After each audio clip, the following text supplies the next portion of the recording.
Hello, everybody out there, and welcome to another debate dissection where I and my co-host will be doing the autopsy on the greatest, latest, and sometimes dumbest debates out there, and give our analysis of what struck the killing blow, the cause of death, how long they have been decaying, and all of the other medical information you need for debates only. We're certainly not going to give medical information for humans, just debates, just debates. And I want to introduce my friend and yours, our lovely co-host, Ember, who is apparently higher than me at the moment. So how dare you, for one? And two, Well, I'm on the northern half of the world, so I'm that's like, true. yeah, That's true. I I'm up totally here. forgot about that. Yeah. And I totally forgot to change the We're background as lined well. up with the globe you have for the background. It's fine. Look, I accidentally forgot to change the background. I was probably going to change to something. Hold it. You just introduce yourself, Ember, and I will find a different background that I'm happier with. I think. Sure. Maybe. No, I won't be. Maybe. Screw it. All right. There you go. There we go. I'll put a neuron there. So, Yay! yay! Why not? Neurons and Wow. things. Yay! I was going to get DNA, but I didn't get up to it. But how are you, Ems? How you been doing? Pluses and minuses. Things have been a little bit chaotic lately, but generally progressing in a forward direction. I think maybe I'm alive. You are alive, and speaking of which, that reminds me. Currently, we're doing a fundraise for Ember, who had medical bills. So I do want to grab that link. If you can spare anything, please do. The thing is help Ember not die, which is always a great thing to do. And I really appreciate it. Give me 1 second. Where am I? I need to find it. I'm sorry. But yeah, if you can, please do contribute towards Ember's medical bills. If not, completely understand it. It's very, very rough lately. We've I totally understand, but please do help if you can. It's true. There's a lot of things that need fundraising for. There's so many organizations, there's so many people struggling, and many of us are not in great shape financially. Like, I lost my job a couple of months ago. I get it, but I appreciate the people who try, who not just donate, but spread the word on the fundraiser. I really appreciate not dying. So thank you. And we've all been there at one point. We've all been there. And people were telling me to fundraise to get over to Canada. I'm not sure I want to do that when there's so much more important stuff going on. A holiday seems very trivial. So I think that I'd rather help people out and have them not die, which is great. I always like people not dying. It always makes me feel better when people not die, especially people that I do like. So today we've got we've done the last one, which was flu versus who was on the other side of flu?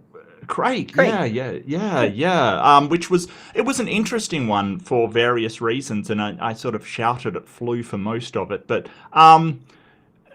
look, at this point, I know I'm not going to be shouting at today's one because that's Erika, and I always love listening to Erika. If you're unfamiliar with Erika, she's basically a primatologist or a paleoprimatologist. She studies specifically ape fossils and things like that, so hominids. So yeah, it's and she is the most modern and gentle ape in the world, quite frankly. And she that's her introduction if you're unfamiliar with her. But she does other stuff. I think the thing that I loved most was her massive video on the heat problem. I think it was just insanely good, and it's one that I have used in debate. Right, I've used her information that she's communicated in debate because they just do not have an answer for that.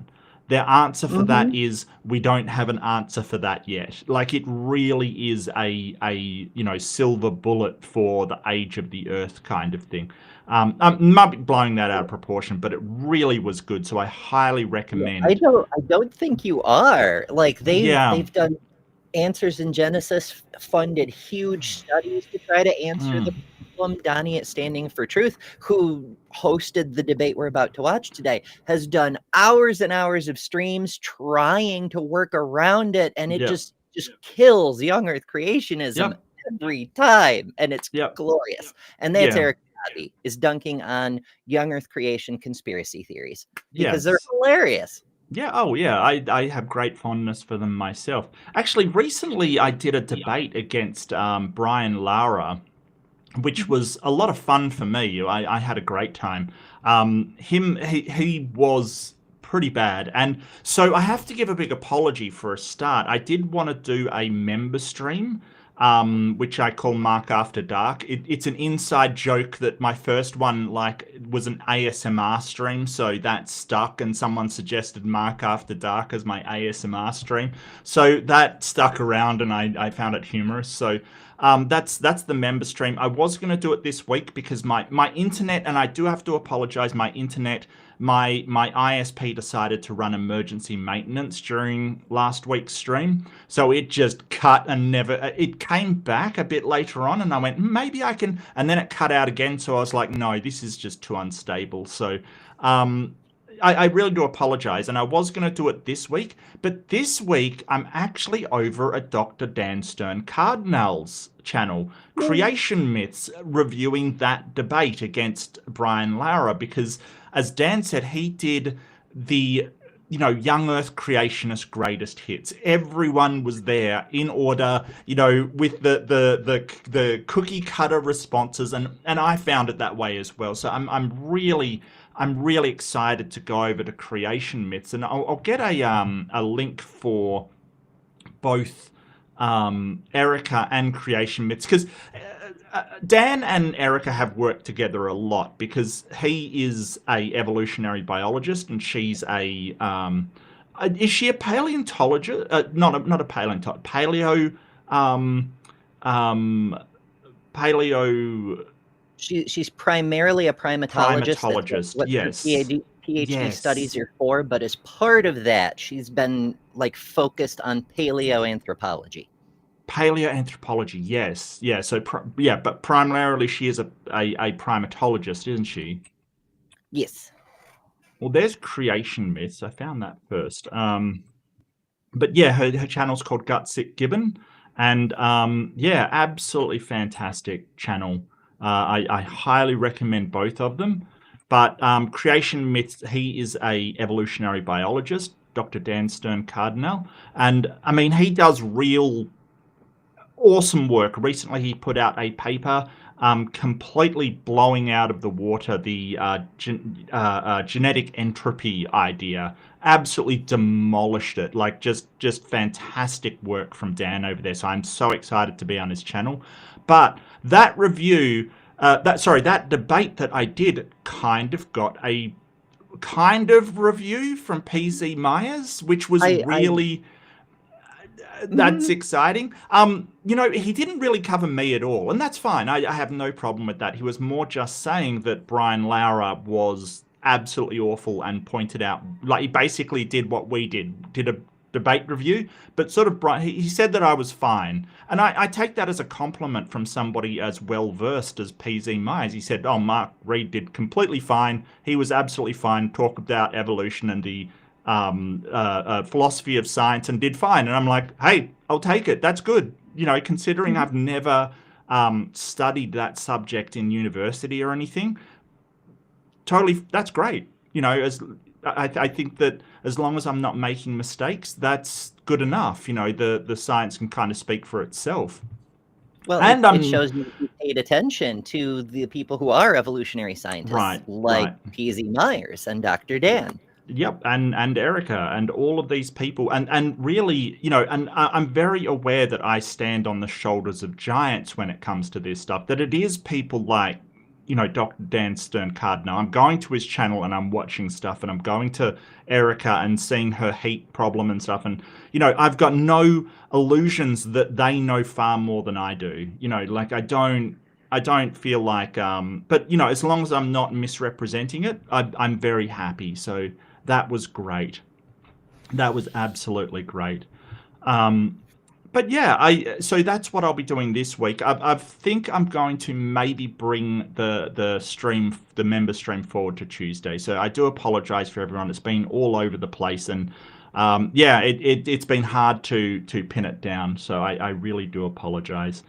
But Ember, what have you got going on? Because I saw you did a stream. I haven't watched it the other day that I missed because either I wasn't up or YouTube just did not feel I was good enough to tell about the stream. It could have been it as well. YouTube's been rather rude with the algorithms lately, although it may also be my chaotic schedule and subject matter and things. Yeah, I've been trying to do streams more often while I also try to do background production of actual produced videos and mixed results. Yesterday for me, probably 2 days ago for you, I was delving into the Reddits, and Yes. it didn't go the way I was hoping, but it also was tremendously unpopular. So I'm going to try something a little different, and maybe that'll work and maybe it won't. But we're experimenting. We're exploring conspiracies, science stuff, humanist advocacy, all sorts of things. Mm-hmm. Trying to get something going. Wasn't it a members only thing? It is now. Oh, okay. All right. No, fair enough. Fair enough. Yeah, okay. when the members on my channel get to see the things that don't go quite according to plan.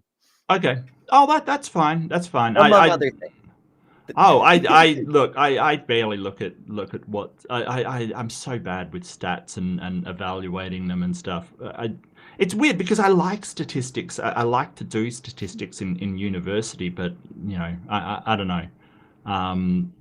Yeah, I can't pay attention to it. It's all a mysterious magic thing of the algorithm that nobody knows how it works and stuff. And the info you get from YouTube's system is just chaotic nonsense anyway. Like you'll look at a video and it'll say like under the video that it got, let's say, 1,600 views.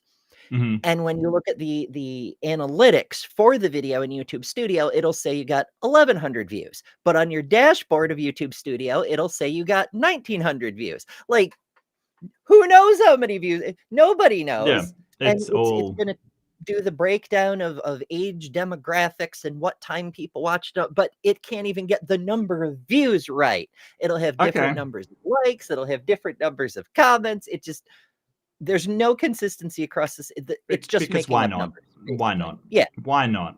Look, that's why I don't look at it, right? Because then I'd have to find out how it works and how it's coming up with the number. And I think that would spend, I'd be there for the rest of my life. I'd be there till the end of time going, make the numbers work. So yeah, I generally, I tend to ignore it, I must admit, which is terrible. Erika also dropped a video on the formation of mud, says Left-Handed Jedi. Okay. On the formation of mud. Awesome. But yes. The limestone thing, how the hardening of limestone kills young earth creationism in two different ways. Nice. Partly by heat, because it also releases a ridiculous amount of heat. It's an exothermic process, but also time, because you can only squeeze so much water out of the stone as it forms in a certain period, and it just takes way too long. So yeah, that's a fun one too. That's cool. Awesome. Yeah. So Erika went on to the ironically named Standing for Truth, which is Donnie's channel, which I will hassle him at all opportunity. Look, I don't know. Donnie's Donnie. He is what he is. I appreciate Donnie for what he does on the sort of debate front kind of thing. I will still poke fun at him and laugh at him, and he does the same to me, and that's fine. But Donnie Badinsky, look, Donnie has always got an open invitation to debate me on evolution or ERVs. He knows this. So if anybody comes into the stream saying, why won't Mark debate Donnie? Tell them to go to Donnie, all right? Like, don't stop hassling me on why I won't debate Donnie. Like, seriously. But anyway, he runs his channel. I think it's very well moderated considering some of the other moderation channels out there. Some are just interested in bloodbath and yelling and horrible stuff. So I'm looking at you, MDD, but the look, it's fine, but she's going up against Dr. Jerry Bergman. I'm not going to be calling him doctor. He's a funny one. He kind of has a background in science, right? Like he does have a background in science.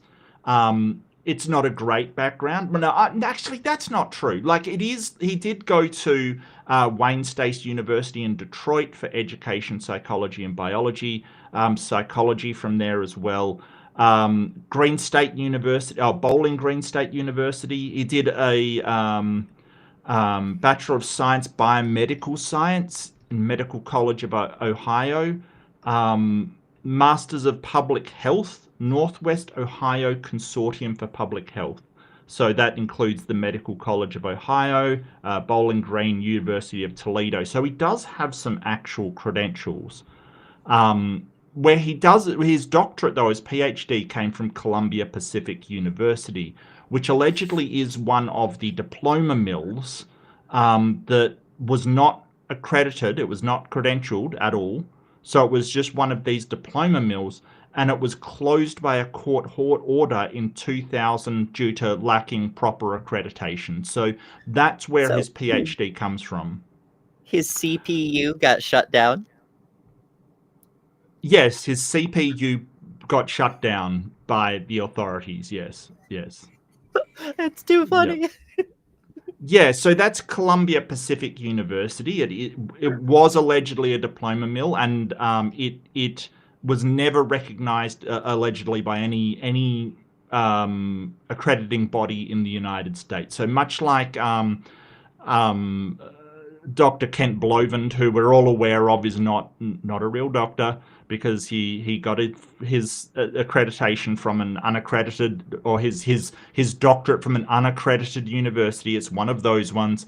But unlike, I think he got his from some place in Texas or something, I think. Unlike the state he got his from, I think California takes theirs a bit more seriously, kind of thing, so they shut it down. But unlike Kent, he does actually have some undergraduate degrees that are accredited, right? So it's a different situation. I'm not saying he's as bad as Kent. I'm just saying that he doesn't have a doctorate. But I don't think Erika's got her doctorate either, which is fine. Don't get me wrong, that's fine. But Erika isn't going out to a diploma mill and getting a doctorate, from a unaccredited diploma mill kind of thing. So, I think there's a big difference. Big difference. 3.11 was the superior Windows left-handed Jedi. It was the most superior Windows ever made.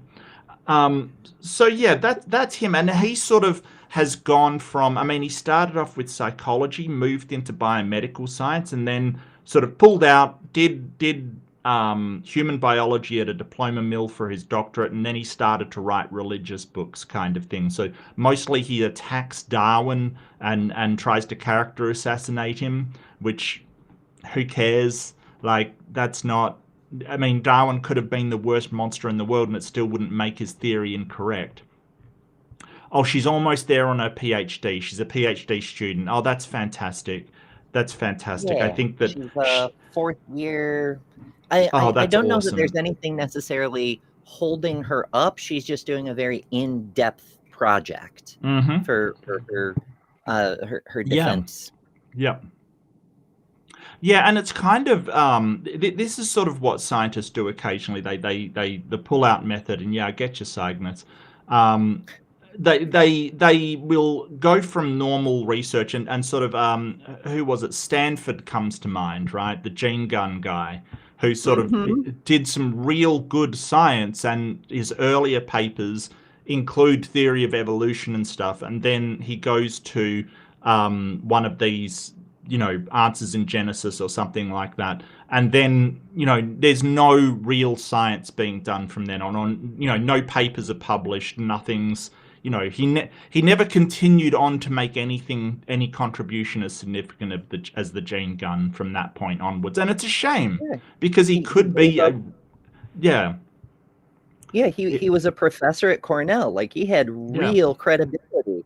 And then he turns around and coincidentally, mentioning Dr. Dan, Sanford is the one who coined the term genetic entropy. And then Dr. Dan comes and is like, no, that's not how that works. Yeah.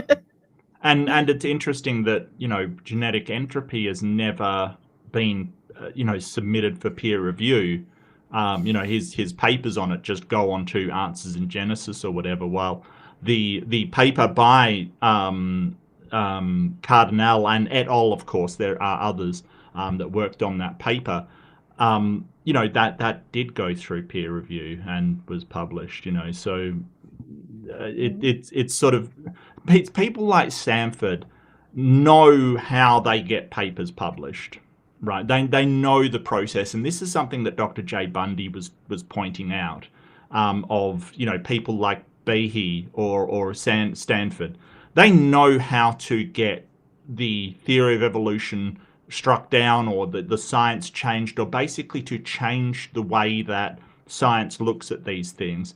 And that's to publish a paper, have it peer reviewed, go through that process, and they don't do it. They know damn well that they're not supposed to go out there with a paper, give it to a religiously funded and motivated organization, and have popular opinion try and sway what the science is. That is not how it's done, and they damn well know it. And I love Jay Bundy for pointing that out. I really do.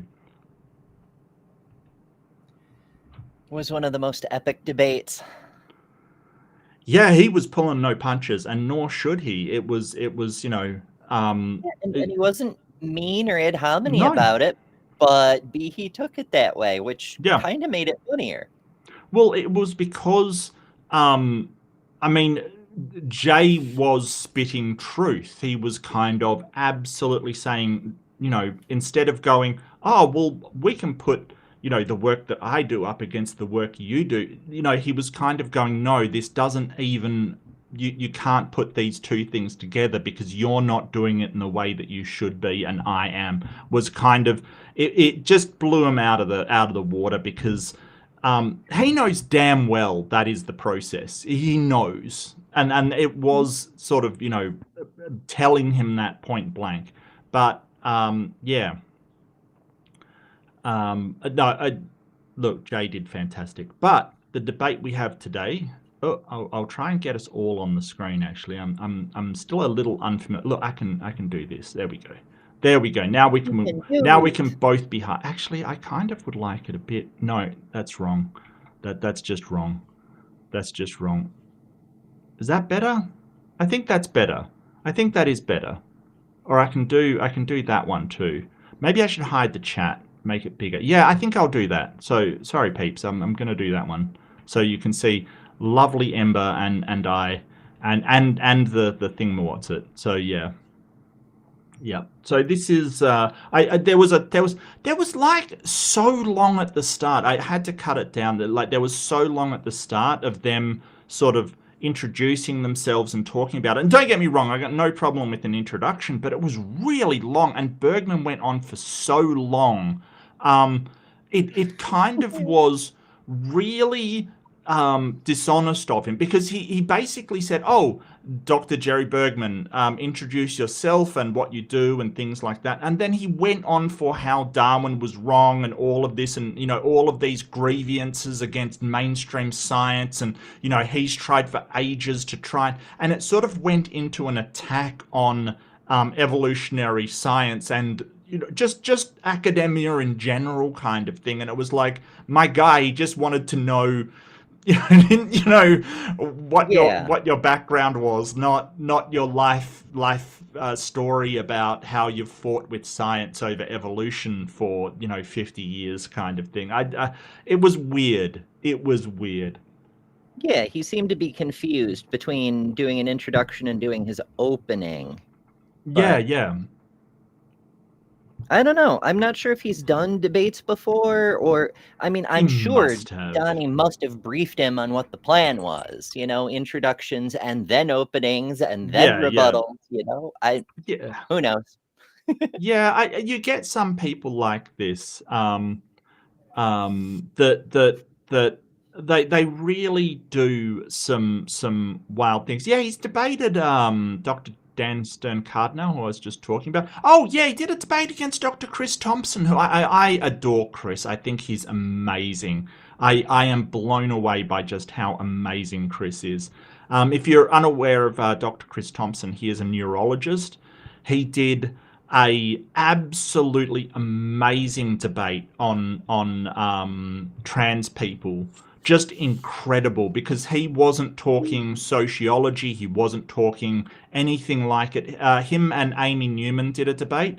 He was just talking about neurology and neurology alone. Like, this is how we know that these, brains come out in a certain way due to all of these, and just smoked them. Like, just they couldn't really, because he wasn't going to, hey, this is how we define this. He's saying, no, this is how brains work, which you would expect from a neurologist. Big fan of Chris, like, really. Hell yeah. This is this has become just Mark Reed simping over scientists, basically. This is what we're doing here today, okay? We love our science friends. Look, this has now become. I was tossing up doing a debate channel, and the big obstacle to overcome was finding theist debaters, right? Finding people that wanted to debate from there is a long line of atheists and skeptics and agnostics that want to debate. Christians, it's really hard to find. Hard to find the ones that I would have liked on there who are reasonable and not just want a dumpster fire kind of thing. So, but I was going to call it symposium, and then I thought, hey, I should call it symposium, like SIMP. Like, I love it. Yeah, I love it. It would be fantastic. So yeah, that was my idea. So yeah, but I absolutely love these people's work. They know way more on their subjects than I do, and yeah. Yes, I did just call you all out as science gooners. Yeah, thank you. I do know what a gooner is. All right, it is exactly. It's a fan of Manchester football. A fan? Is it really? I didn't know that. I'm just gonna keep calm and masturbate in the chat there. There you go. Plan. Yeah. Oh, I also I was going to use my emote for the Columbia Pacific University, the sus one, because seriously, that's Don't you want to debate Kent Hovind again? I've debated Kent Hovind 3 times. I think I did 3 debates against Kent, and Dr. Stanford, $2 from Left-Handed Jedi says Gene Gun Guy. Ronco presents Bedazzle. I know that is for something for putting like sequins and things and what are they called? Those studs on jeans and stuff. Yes, I got you. The Bedazzle. Oh yeah, the shiny grommets. Yeah. Do I want to debate Ken Hovind? I am not accepting debates against Kent Hovind for moral reasons. I was happy to debate him, and my debates against him went very well, I felt, so I was very happy to debate him. I will not debate him on moral reasons because he has been convicted by bench trial of domestic violence. So he is appealing that. Apparently, that's the last I heard, and then I never heard from it again. But while that's not been settled, and I have met Cindy Lincoln, the person involved, and she is a lovely human being. Even though she's a theist, she's a very nice lady, and I cannot in good conscience like, you know, somebody that has been convicted of such a heinous crime, I do not want to step in and debate them. So that's my choice. I don't look down on anybody that does. He's one of the people that it is hilarious to see people debate. But I don't want to be associated with any way, shape, or form with somebody that's been convicted of something like that. If he does win on appeal, or it's settled, or something like that, okay, maybe, sure. But I would rather not, because I don't usually go into do formal or informal debates with convicted criminals that are, you know, haven't served their time. Look, if he serves his time for it, fine. Like, he served his time for basically structuring, like tax fraud and other criminal penalties. He served his time, fine. He served his time, but, you know, for something still outstanding, I will no thank you. I do not feel I should do that. Okay. Oh, Seth Andrews said he asked for an email for a debate. Yeah, of course. He'd rather, yeah, he would rather put a forest fire with his face. Yeah. Look, at one point I was recommending new debaters go against Kent Hovind as sort of, you know, if you want to train for debate, if you want to get into debating as an atheist against theists, Kent Hovind's a great place to start. Number one, he'll debate anybody, right? Like, he will go in. He's trying to beat, I think, who was it? Gish. Yeah, Dwayne Gish, with the amount of debates that he did. It was so hilarious when he asked T-Jump how many he'd done, and T-Jump's like, oh, I'm up to 700 or something, you know, just from what's on my channel. And the face just fell, because he wanted to be the most prolific debater. I would rather quality over quantity, personally, but, yeah, you know, like, what good is it when, okay, you've been in 400 debates and lost every single one, so what? Right, and that's not T-Jump. He's fine. I think I disagree with him on some stuff, but he's totally fine. It's Kent Hovind. Yeah, as a debater, he's definitely better than average. Oh, Kent Hovind is terrible, absolutely terrible. But that's one of the reasons why I recommended him for new debaters, is because he is the most predictable young Earth creationist, who are already pretty predictable. He has the same debate that never changes. His talking points are exactly the same, and you can prepare completely for it. Like, it is the easiest thing to do, is debate that man, because the things that he says, he has literally been saying for probably about 40 years now, and it does not change. Like, Donnie tried to educate him on ERVs, and he just, like, he doesn't talk about it. He just says, oh, Donnie knows all about that. And it's like, what? But he tried to educate him on it, and it's, yeah, it's thingo. Yes, that's what I'm talking about. That is what I'm talking about. It seems more than a parody. If you're unfamiliar with T-Jump's moral field, he says an undiscovered objective moral field can provide objective morality, because it sources and grounds all morality. I disagree with that on T-Jump, but I feel like it's more of a parody than anything else, because he started up the Church of the Best Possible World, and, you know, it does seem like more of a parody than anything else, to be honest with you. But so I don't, you know, it's boring debating the same bullshit over and over. And T-Jump reached that point where he's like, you know what? I'm just gonna take their bullshit arguments and make them secular. Yeah, it's like a form of it's a form of what's called reductio ad absurdum. You essentially put a contradictory idea in somebody else's argument, and if it works out just as good, then it becomes absurd. Both of them become absurd.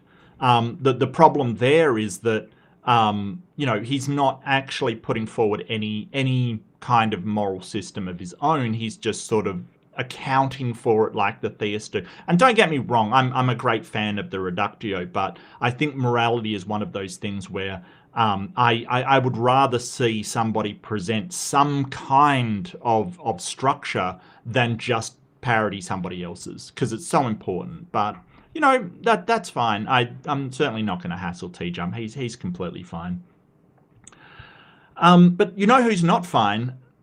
Jerry and Donnie here. So yeah, I'll get it started if you're happy to start, and we'll do the critique. I think it starts with Erika. You know, and to be nitpicky, I hate seeing the slides down the side. I know a lot of academics do that because in lectures and stuff, they like to jump around slides, and it's a lot easier to do with that sidebar.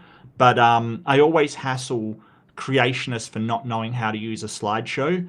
So I'm going to hassle Erika for not knowing how to use a slideshow as well. So Erika, in fairness, she did try briefly to make them go away. Yeah. And when it wouldn't, she's like, I'm not going to waste any time on it. Screw it. Let's do the thing. No. That's fine. That's fine. But you know, in the to be fair, it's just slideshow and begin from start. It's not that hard. Like, see up the top there in the headings. I'm not sure if you can see it. So it's got home, insert, draw, design, transitions, animations, slideshow, and then it will bring you up another window that you can control the slides from.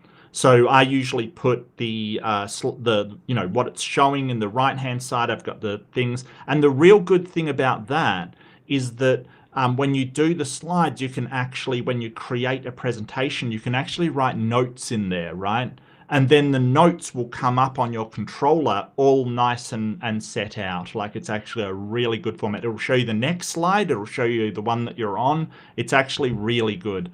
But a lot of people are unaware of that capacity. It's just that I am a nerd and have had to do presentations for my work in the past, which, you know, rely on you convincing people of stuff that, and if it's a technical job, you would hope you can do your presentation in a way that's technically sound. So, you know, there's that. Anyway. It does help. It does help, yes, yep. Or too pressured. So let's say somewhere between 17 and 18 minutes to make your case. Erika, I'll start the timer when you're good to go. Perfect. Okay, let me double check that I'm good on my end. Make sure everything's showing up because it's real buggy for whatever reason, probably because I don't know what I'm doing, but that's okay. This is a learning experience for me. Yeah. Donnie, I'm going to full screen my PowerPoint presentation. Or actually, wait, I think I can just do this. And then maybe I can do this. Is this going to make it full screen? Oh, well, whatever. You can see that. Can you still see me? Yeah. I can see you.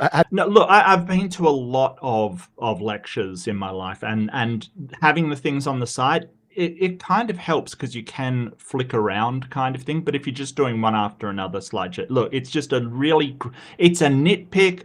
Every time I say it, I say it's a nitpick, but you know, it is one of those things. But that's okay. She says she's learning. Hey, aren't we all? Aren't we all? And she's been hanging around with creationists too much. Maybe, yeah, it's rubbing off on it. Look, interfering with her ability to use technology. Well, here's the thing. You know, I've heard people say, oh, you know, I'm just coming into the scene. I've got nothing to offer. I don't, you know, the thing is that we all have our things that we know and don't know. And, you know, some of us will be better on editing. Some of us will be better on graphics. Some of us will be better on, you know, just how programs operate. Like, we all have things to add to the community. The strength of our community isn't in one person knowing everything. It's about all of the different skills we each bring. And, you know, you should never think you don't bring anything to the community. Absolutely. I'm talking to you right there watching this. You bring something to the community. It might be something we're unaware of. It might be something that other people know, but it definitely does help. That is the strength of humanity. Our diversity. Shared. Well, I love that it's got a scientific name, which is socio-technical ability, right? It is the, like, technical being sort of manipulation or you know, a practicality kind of thing. So it's our socio-technical, our ability to teach others how to do crap that is our strength, right? That is our incredible strength. Because it's not so much that, you know, one chimpanzee would be unaware of how to do something, but in able to communicate it to another, we do that very well, and that is a huge strength, and I love that. I've always said I never want to charge for knowledge, right? I never want to be in a job where I am saying, hey, I'm going to charge you for my knowledge. My knowledge is free. My time, not so much. That's a lot more valuable to me. My time is valuable, but my knowledge is free. And I love that idea. I learned that from like an old boss once. Like it was so, like I said, I'm sorry to ask you so many questions. And he sort of said, hey, my knowledge is something I want to spread around. It's completely free. My time, not so much. That's why I get paid. But my knowledge is free. Don't ever apologize for that. And I'm like, that is a cool guy. I want to be like him. What a guy. Have you tried to click the full screen on the slideshow itself? Or yes. Is that what you're... Yes, it should be full screen on the slideshow, and you should see me over on the side, I believe. We can see you. We can see the slides, but it's not full screen, as in we can still see. I thought I cut this part out, but never mind. So first things first, let's do it. All right. So, Donnie, let me get my timer. Sorry. It's been a while. Good. All right, my timer started. Okay, folks, I'm going to be supporting the affirmative today, right? I'm here to say and to present the case that hominid fossil record demonstrably supports evolution, and I'm going to take it a step further and go ahead and say that it also precludes creationism, making that like not a possibility. So first things first, like what is a hominin? Just in case everybody's not quite on the same page. But by current and conventional understanding, a hominin is any ape that is more closely related to humans than it is to the panids, so the chimpanzees and bonobos. It's basically any fossil ape that's more closely related to humans than it is to our closest living relative, which is the chimps and the bonobos, as I said previously. Okay, so first off, like I get what it precludes evolution, precludes creationism, and totally yes, absolutely. Either something was created by a god or not created by a god. If we can prove that it was or rather something either evolved or did not evolve, those creationism and evolution they're not compatible, right? Yeah, you can argue that all of life was created in the first place and then evolution left to run. Maybe God tinkered in places, but they're not compatible with young earth creationism, that humans were created as a special creation. It just is not compatible. So I completely agree with her on that. I think that the reason that, so I guess I want to get my thoughts clear here. The objections to evolution to me seem like it is because it violates their creation story and no other reason. And I must admit that is sort of my personal opinion, but evolution was just put out there as a theory and we're just following the evidence. There's no one's trying to take down creationism as they claim, right? No one's trying to destroy this religion. It just does that by itself. Well, not in evolution, like where they're not trying. Like Darwin didn't go, well, I've got to take down religion, let's make this thing up, as they kind of claim. It was just the original, and they do have a point when they say this, the original naturalists were trying to see how God did it, right? That's basically what they were doing. The naturalists being the early scientists who were studying nature. They really were just trying to find out, understand God's handiwork. I'm really talking about who was it? It wasn't Usher. Who was it? It was a bishop that did geology in full bishop's robes. Not a bishop, a clergyman that did geology in his smock and collar kind of thing. It was really wild, right? Guy I can never remember the freaking name. Yeah. It's there when I don't try to think of it, but when I do, whoop, it's gone. I want to say Charles something. Fuck, that's frustrating. It's that tip of the tongue. He did geology in sort of full robes all the time kind of thing, so dressed as a priest all the time, and he was on board with an old Earth because that's how he that's what he found when investigating it. James Hutton, I think, was it Hutton?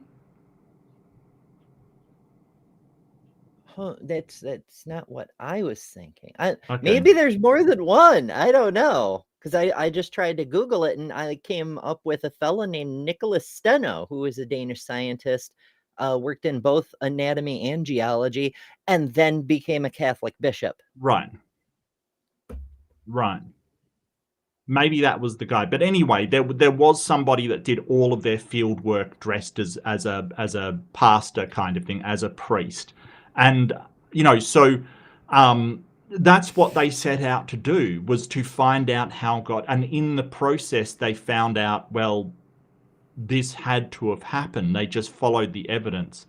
Was it Carl Linnaeus or Charles Lyell? Could have been Charles Lyell, actually. Oh, yeah, could be Lyle, could be. Let me see if we have any images of Sir Charles. If I can spell his name correctly, I'm bad at this job. All his portraits show him in regular suits and whatnot. Well, it's not really important. It's just that, hey, Yeah, the early detail. naturalists we know were largely theists who wanted to understand through a scientific method how God did these things, and in the process of doing it, they didn't disprove a God, but they certainly disproved the narrative of the Bible, because it could not have happened the way that the Bible describes. And there's a lot of Catholics, a lot of theists, a lot of Protestants that are fine with that and say, well, the stories in the Bible are just spiritual stories, or they're metaphorical or something of the nature. But the young earth creationists don't. They say it is literal. And this is the purview of fundamentalists, who think that the stories that their religion says are fundamentally true. Right, there's nothing fun about them, but they say that the stories of their books and their religions are fundamentally true. And so we have this problem where if you go out and follow the evidence, but that's not what they're intending to do, right? They have this thing of, oh, you just don't want there to be God. No, this is a long process of scientists and naturalists going out and finding that those stories cannot be true.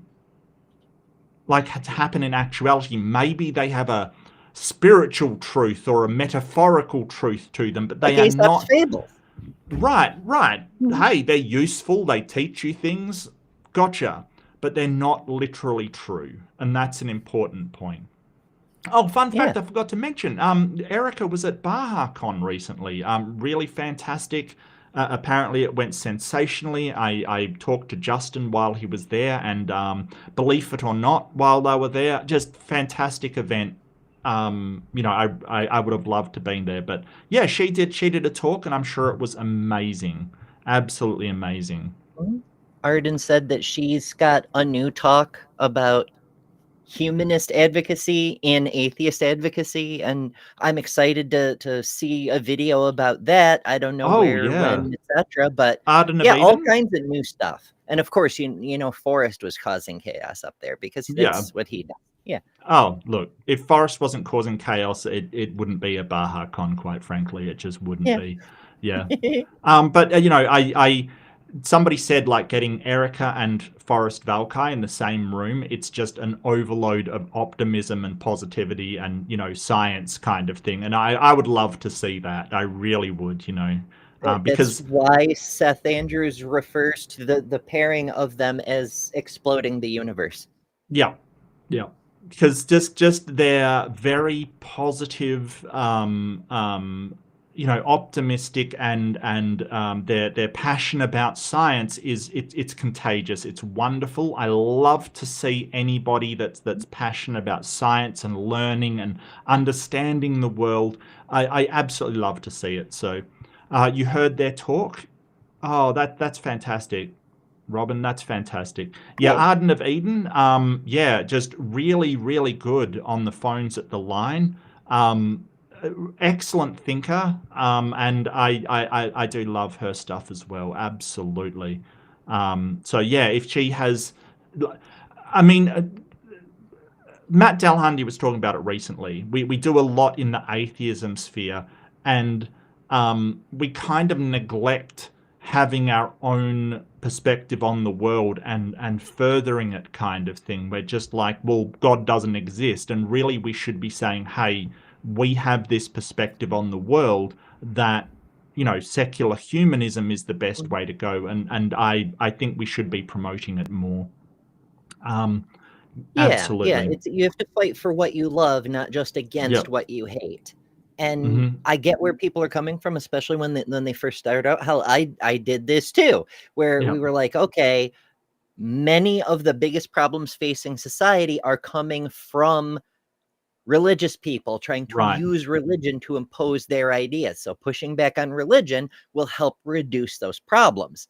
Yes. But that isn't enough in and of itself. We also have to advocate for the things we do want to see in society. Otherwise, we come off as creationists going, "Nuh-uh, your system is bad," you know? Yeah. Science bad. Well, actually, it's more like the science we don't like is bad. But, I mean, it is fine to say, hey, the religions that are causing harm are bad. But then we generally get, well, why is it bad? And that's what secular humanism is there to address. Sort of, this is why it's bad. This is why it's bad for all of humanity. This is why when you say, well, why don't you just mind your own business? We can't do that because we have beliefs in things as well. And this is why that is bad for all of us, not just, you know, well, I don't like what you're doing. So I really do support that, and I'd love to see that as well, actually. But anyway, we'll go on. That's a tangents in the chat. Tangents in the chat.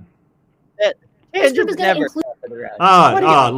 Look. If you don't like tangents, you're probably best off somewhere else. I'm gonna go sideways. I'm gonna go down. I'm gonna go left. I'm gonna duck left. I'm gonna dodge right. You won't be able to see me coming. It's all about the footwork. It's all about the footwork. Woohoo!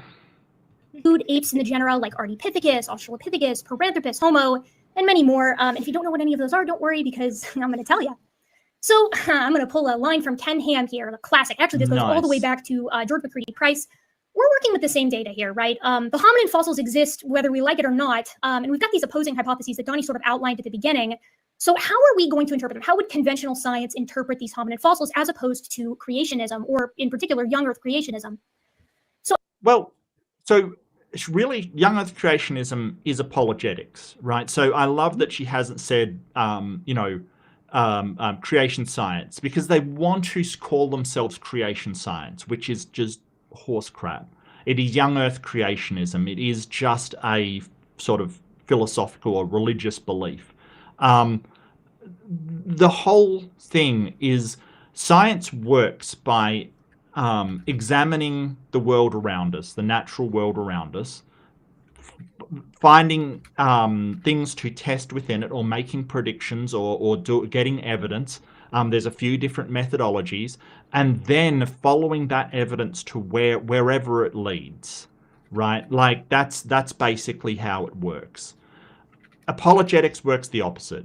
It has a conclusion first, and then it will try to fit whatever evidence is around them into whatever that conclusion is. So that God created everything, which is what the fundamentalists already believe going in. How do we get the evidence to reflect that? And it's wild, you know, because that is not how science works. Evolutionary theory would say that humans descend from more basal or more primitive apes. The hypothesis most specifically would be fossil hominins are all close human relatives. Humans are thus apes which have acquired our human-specific characteristics as we evolve from more basal or primitive apes over geologic time. Basically, we should see transitional species, right? And this makes three very... Oh, I must add that this debate, the topic of it is very specific, actually. The topic of it is... do hominin fossils support human evolution, right? So as you would expect, this is so far up Erika's alley. It is, you know, her postcode, her street sign. It is basically she is homeless in this alley, basically. That is so far up her alley, it is ridiculous. Whereas Bergman, you know, does a whole load of just general young Earth creationist stuff. I'm not sure that he is as proficient in this as Erika is. I'm not sure. I'm sure he is not as proficient in this as Erika is, because this Yeah, is it makes you exactly. wonder what in the world he was thinking. Like if say Donnie reaches out to me and says, "Hey, do you want to take on a debate over astronomy against Neil deGrasse Tyson?" Right. Why in the world would I go up against the director of the Hayden Planetarium on astronomy? I would Right. have to be freaking crazy to try that, you know? Yes. Yeah. But this might be, I mean, we don't know what happened behind that. Usually there's always stuff behind the scenes with these debates, and not always, but usually there is. Like, maybe he reached out and said, would you like to do an evolution debate? And she said, well, I'm more interested in debating this, and he agreed to it. But you're right. Why at the end of the day would he agree to debating somebody on something they are currently doing a PhD on? Right? Like, that is, unless your PhD is the same thing, I wouldn't feel comfortable doing that. I would be like, well, I don't know about that. There's a few people I have debated. What's his name? Dr. Who's the guy that died recently? Poor guy. Oh, McQueen. Right. So I debated him on stuff, but this is so much her field. Yeah. Very specific predictions. The first one is that humans will have the morphologic or physical characteristics of apes, and that we will also have the physical characteristics of successively higher groups. Higher groups. So things like we'll have the characteristics of not just apes, but also of anthropoid primates and primates generally, and mammals and chordates, and so on and so forth. Will also be, prediction 2 or prediction B, genetically most similar to the other apes, to the other hominoids, right? And critically, they should also be most similar to us, right? So it should go both directions. And finally, what we're going to be talking about today, which is the fossil record should demonstrably show the slow emergence of human characteristics from more primitive Miocene apes across geologic time. Now, predictions 1 and 2 are already true, right? And Jerry and I can go through this if we'd like, but humans do have all of the physical characteristics of apes. We have all of the physical characteristics of primates, all the physical characteristics of mammals, right? That's just where we nest. That's just the reality of it. We've known this since Linnaeus invented taxonomy in the 1700s. We're also most genetically similar, though, to other apes. We share 98.8% of our coding DNA with. Yeah, so this is a big one, and it's just the fact that this is what we should expect, and that's what they were predicting at the advent of genetics. Because don't forget that back in Darwin's day, he basically said there must be something that carries the heritable characteristics from one generation to the next, and didn't know what it was, had no idea what it was. Right, he didn't know about DNA. He didn't know about, basically mutation. He didn't know about any of that stuff. He just knew that variation occurred, and there must be a mechanism to carry that mutation to the next generation, and a selection of the variation that promoted one race, as he put it, over another. Right, that's all. That's all. And to be clear, that was just a formalization of what has long been understood at a less academic level. Mm-hmm. It's agriculture, right? Agriculture depends on artificial selection of heritable characteristics. We've been doing this for 12,000 years. Right. We've known, if you take, the crop that grows good in droughts and cross it with the crop that doesn't do well in droughts, the offspring will have a better time dealing with droughts. Different things like this. We select for characteristics. Darwin formalized it, but we've known the concept for longer than we've had literal history. And Darwin put in that basically modern animals are the result of selection from less modern animals, including humans, right? And that was the big one, that humans were just another animal, annoyed the hell out of the clergy, out of the church, out of the religious people. And what we know now is there is no special thing that we can find that makes us that different than other animals, except for some of those heritable characteristics. i.e. we have, for instance, those incredible communication skills. We have a brain to body ratio that's actually very, very large. Some of these things, apart from that, there's other things that make other animals special. Like a cheetah has our advantages are, as wonderful as they are in their own fashion, they're still rather limited. Like, short of our wonderful technology, you go head to head with a hippo, you're gonna lose. But there's two things that added to that. It was kind of our ability to do socio-technical things, like I was saying, to have a technical ability to put a stone on the end of a stick to make a spear, and the ability to teach that to the other people around us, to communicate how to do that, has been that's a huge thing. Because, like I said, chimpanzees can do stuff, but they find it harder to teach others. So it is this capacity that we have. And then there's other things, like, for instance, our ability to sweat. Not many animals sweat like humans do, right? Like, we can actually cool our bodies by sweating out moisture, and that cools us down. And that was so important for how the original hominids in Africa used to hunt, called persistence hunting, which is horrifying, because basically it is that we jog after animals, they run away, and we track them by looking at the patterns of where they've been, but we just jog after them, don't allow them to rest, and eventually they just drop of exhaustion. They just cannot run any longer. And that's when, humans are there. But I once heard a comedian say, imagine how horrifying for the animal that is. I mean, you see this weird hairless ape just show up. You run away and go, phew, I've gotten rid of him. And then they just show up, and you just run away. And then they just keep showing up, like you can't. Michael Myers.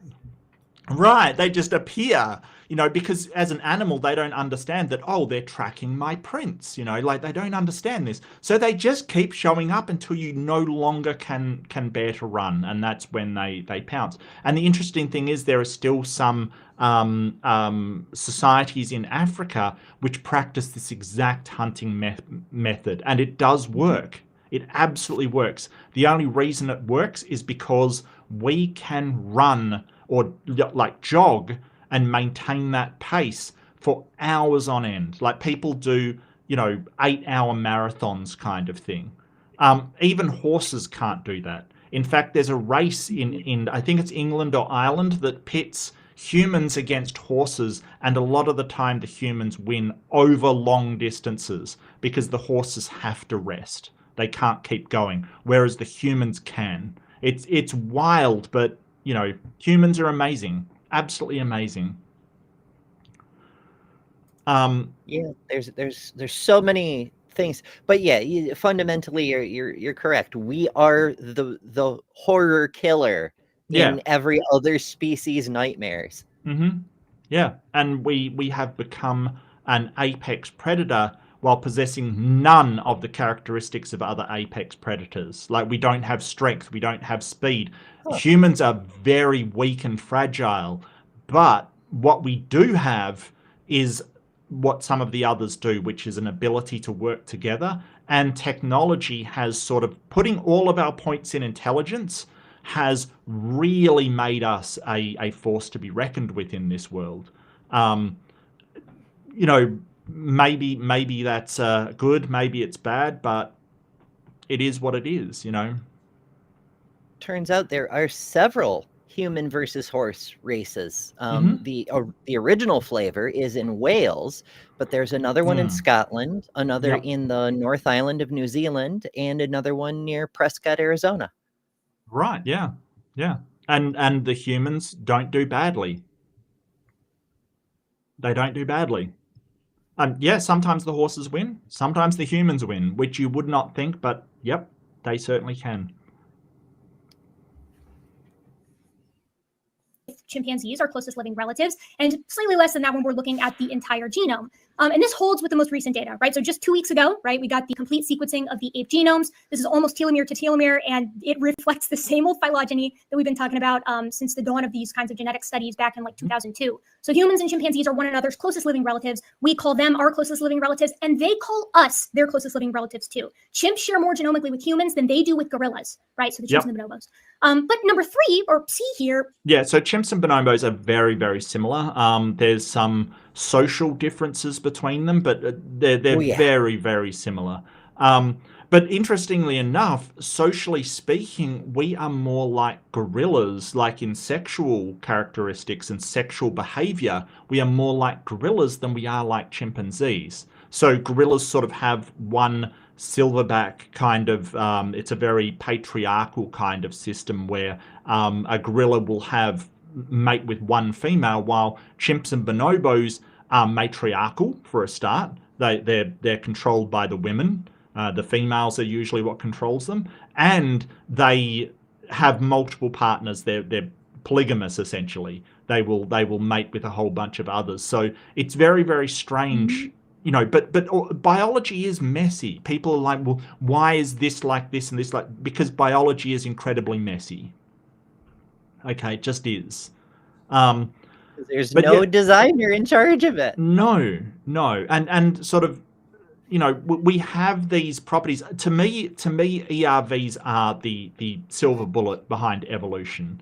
The fact that we have like so many of these virus segments in identical spots with the identical virus as chimpanzees is the real nail in the coffin for young Earth creationism as far as evolution is concerned. To me, that is the killer, because that could not happen accidentally. You have to be like Donnie and say, well, those things that have all the structure of viruses and are exactly like viruses aren't viruses. And that's, you know, it's kind of wild to hear somebody say that. It's like the worst possible answer. Like I've heard creationists say something like, oh, well, the virus bonded in the same place across all the hominin species because that's where it was designed to bond, even though when we try to reproduce that, it always bonds somewhere random. But whatever. It's like the worst possible defense, but whatever. I see a captive desk. Are we having a toast lover invasion? Yeah. Yep, captive desk in the chat. Dave in the chat. If this is a raid, thank you so much, my friend. I was watching that earlier before the show started. Absolutely hilarious. Just fantastic. Great people on there. Highly recommend captive desk. In fact, I was in my thing. I might just throw that in the thing because I do like all Bigfoot worship. It is awesome. Hail Bigfoot. Hail Bigfoot. Yeah, so this just ended. So did you do a redirect? Do you know how to do that, Dave? Because I definitely want to redirect to you. I always love to redirect to supporters of the channel and awesome channels like Captive Desk. I didn't get the toast thing. Look, I put in the chat, I haven't had toast for years. I kind of really cut down on bread a while back, like any kind of bread product. I just wanted to reduce carbohydrates, and I haven't really missed it. Occasionally I'll have it. I'm not like, you know, oh no, I never have any. I certainly do occasionally have like, you know, I do like Subway and stuff, so I do occasionally have bread. But you know, one thing I was used to eating toast and bread all the time, and I kind of just cut it out, and I felt a bit better. So yeah, it's just a personal choice. Stop the stupidity with 5 readerships. Thank you so much, STS. I really appreciate it. I know you love the announcer voice when I do give these out, so we'll go through that. First one of the day, you got me. We have BTF Wayne, Atheum, Leo, Phileas, Brandon, Smith, and Jeff C. Enjoy your emotes and other benefits. Thank you so much, STS. Stop the stupidity, an amazing person and a very, very noble goal. I don't ever expect you'll succeed on that goal, but good luck. Good luck. I think it's a noble cause. Stop the stupidity. You know, I feel like you're going to be fighting an uphill battle, but, you know. Well, I think it's an Overton window thing, right? Like, because if your Sure. goal is to slow the stupidity or lessen the severity of the stupidity, then by Right. saying stop the stupidity, you're dragging the Overton window in that direction at That's least, true. and thus achieving your actual goal. Yeah, Maybe. that's true. Yeah, no, I hear you. I hear you. Yeah. You know, at least even stopping the anti-intellectualism that we see, you know, coming out kind of thing, you know, like that would be a start. It always amazes me. We once had a prime minister that, you know, he was a very intelligent man, he's now the ambassador to the US, and Trump hates him. I'm so sorry. Yeah, no, well, the thing is that he kind of you know, he was the PM. He got kind of outed by his party rather than the people. What was it, dude? I'm having a mental blank. Why am I having a mental blank? But a very, very smart guy. He speaks like Chinese, so which is very important. Kevin Rudd, yeah, and he pioneered when the markets collapsed due to the housing crisis in America. You know, when all the banks basically, you know, did dodgy on the subprime mortgages. He absolutely stopped the collapse in Australia by giving money to individual households, basically just injecting money into the, you know, working class people's hands, and that they went out and spent it, and, you know, basically he just blunted it. Very smart guy. But Trump hates him because he's spoken negatively of Trump. So, but that's all that matters, obviously. Well, he also appears to have a PhD from Oxford. Yes, correct. They're a prestigious upside down person. Yes, but a lot of people talk negative of him, like, oh, he thinks he's really smart, and it's like, do you have a problem with a smart person being in charge of your country? Is that a problem? Like, why is that a problem? I don't understand it. Wouldn't you rather a smart person than a dumb person? So maybe he does think he's smart. Maybe he is smart. What's the problem there?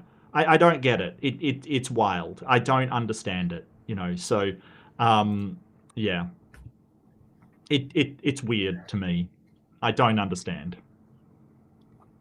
Yeah, I mean, well, we're both spectrum folks. Understanding how the majority population works, it just doesn't compute. Yeah. But, you know, I want to push back against this anti-intellectualism and just sort of say, hey, you don't, like, just because somebody has that book smart doesn't make them better than you, right? Like, they're not better than you, but they probably don't think they are. That's the thing. I don't, like, people have called me smart, and I'm like, yeah, I don't know. I beg to differ, because a lot of the time I have no idea what's going on around me. You know, I think that people have different strengths, and it doesn't make you better or worse than anybody, right? Like, there are people that engage with society and do jobs that I could never hope to do because I just don't have the capacity for that, and they are just as good as I am. That's the thing. And well, yeah, I get you, Maya, but I don't think there's mediocre people out there. I think there's, you know, I always hate when people hassle the fast food staff. Oh, you work at McDonald's kind of thing. It's like, that is a high pressure job. Stop hassling those people.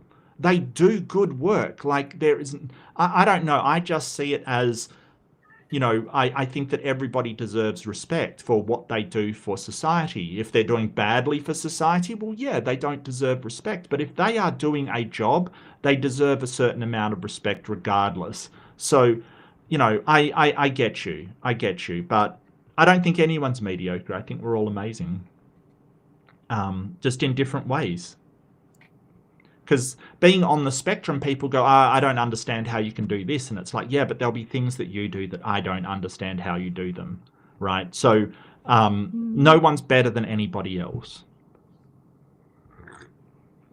Yeah, Kiwi, I hear you. It's wild, you know, and usually when somebody is being upset at how like smart somebody is, it's usually an insecurity within themselves, you know, that they don't feel like they're as valued or as important, and they are. That's the thing. They definitely are.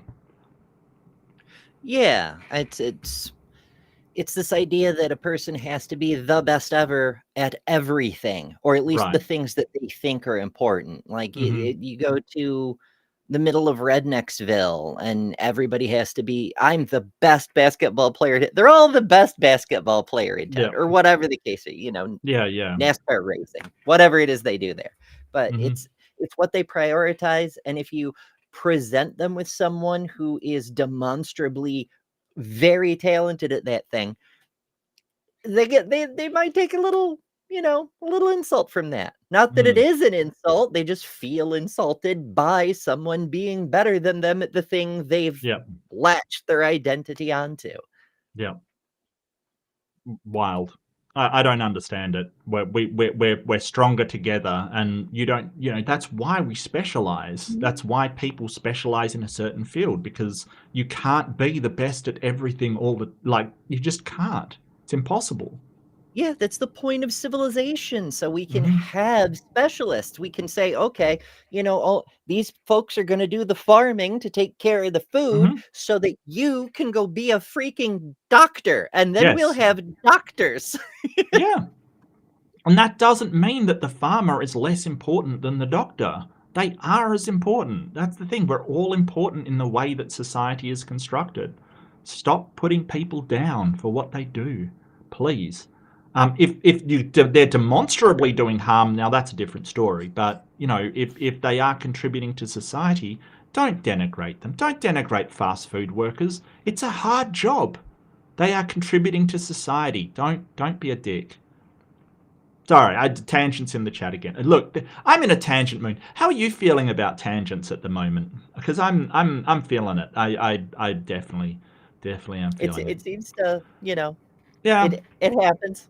yeah. I've had a It, weird week. it is inevitable. My week hasn't been bad. It's just been weird. You know, just kind of weird and I get that. yeah. I don't know. Maybe. Oh well. We have to investigate tonight. We're going to investigate here the fossil record. So to support human evolution, the hominin fossil record absolutely must display the emergence of a human suite of characteristics Right. over 7 million years of geologic time. From these Miocene apes that are generic, they're not chimps, right? Akembo and Pyrrholopithecus pictured here aren't chimps, but they do share a lot of similarities with modern apes. So we'll put our Miocene apes as a kind of our stand-in and switch back and forth a bit between that and chimps. And 7 million years comes from the molecular clock. So we need to see humans emerge from basal apes over 7 million years. Let's see what we see.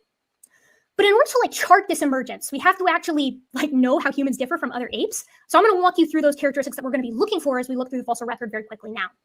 The first is large brains, right? So I made this in R. This is just a look at the brain case size of 6 different hominoid genera. So we're looking. Yeah, and the human is very, very large. And I love how she's done like the cartoon. Like so Erika sort of does these little cartoons which are just gorgeous. They're awesome and I love them so much. But she's obviously using herself as the standard human. But yeah, there's a jump there. Our brain size is large, but part of that is partially because we do walk obligatory upright. We do not knuckle walk at all, and that changes how the spine meets with the skull, and that can change how the brain develops, kind of thing. But partly that is due to the different environments that has shaped us. Chimpanzees aren't from the African savanna. They're from more jungle-ish environments. Same with the gorilla, orangutan, gibbon. You know, I got a soft spot for gibbons as well. Used to love them at the zoo when I was little. We were in the African savanna, so walking upright is a real benefit, more so than the jungle, because we can look around. Right, the jungle not so much. You know, you're sort of constrained to how far you can see. But on the savanna, it's very, very good. Yeah, the tall grass and there's so many benefits. But also she has another point of contention. the 7 million years, because her opponent says there are no 7 million years. Right. And it kind of is, it's kind of hard because, you know, without accepting that amount of time, which there's so much evidence for that amount of time, it's very difficult to get them to understand these changes are so slow. You know, like it's not like it's 4,000 years. So, you know, these apes suddenly metamorphosed into humans over, 4 or 5 generations kind of thing. No, that it has to be over, millions of generations, basically. It really does. And yeah. It's a lot. Although on the flip side, evolution is never working on only one thing at a time. So there's a lot of very slow changes, but there are a lot of them. Yes.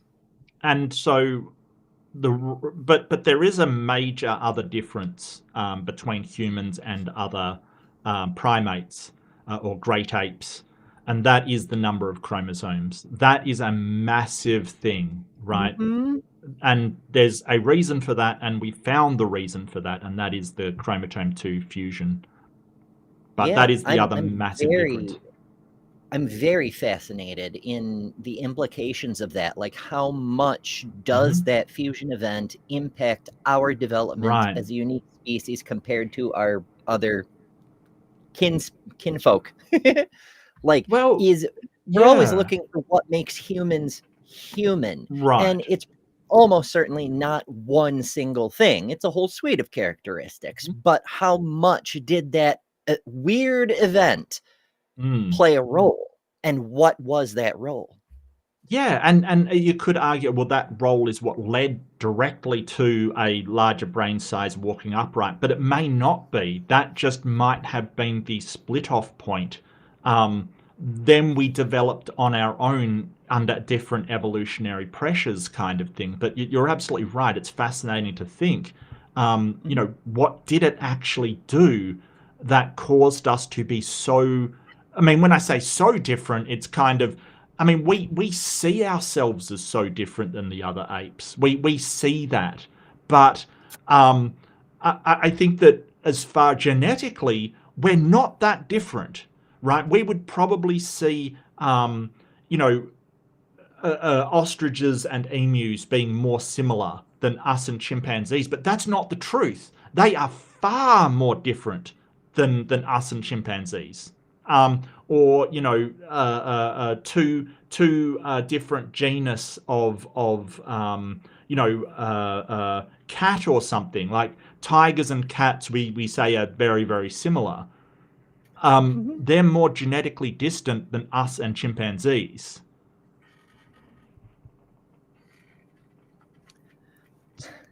Yeah, it's wild. Yeah. Looking at humans, gorillas, orangutans, chimps and bonobos, siamangs, and regular old gibbons. And what you can obviously see here is humans have huge brains and other apes don't.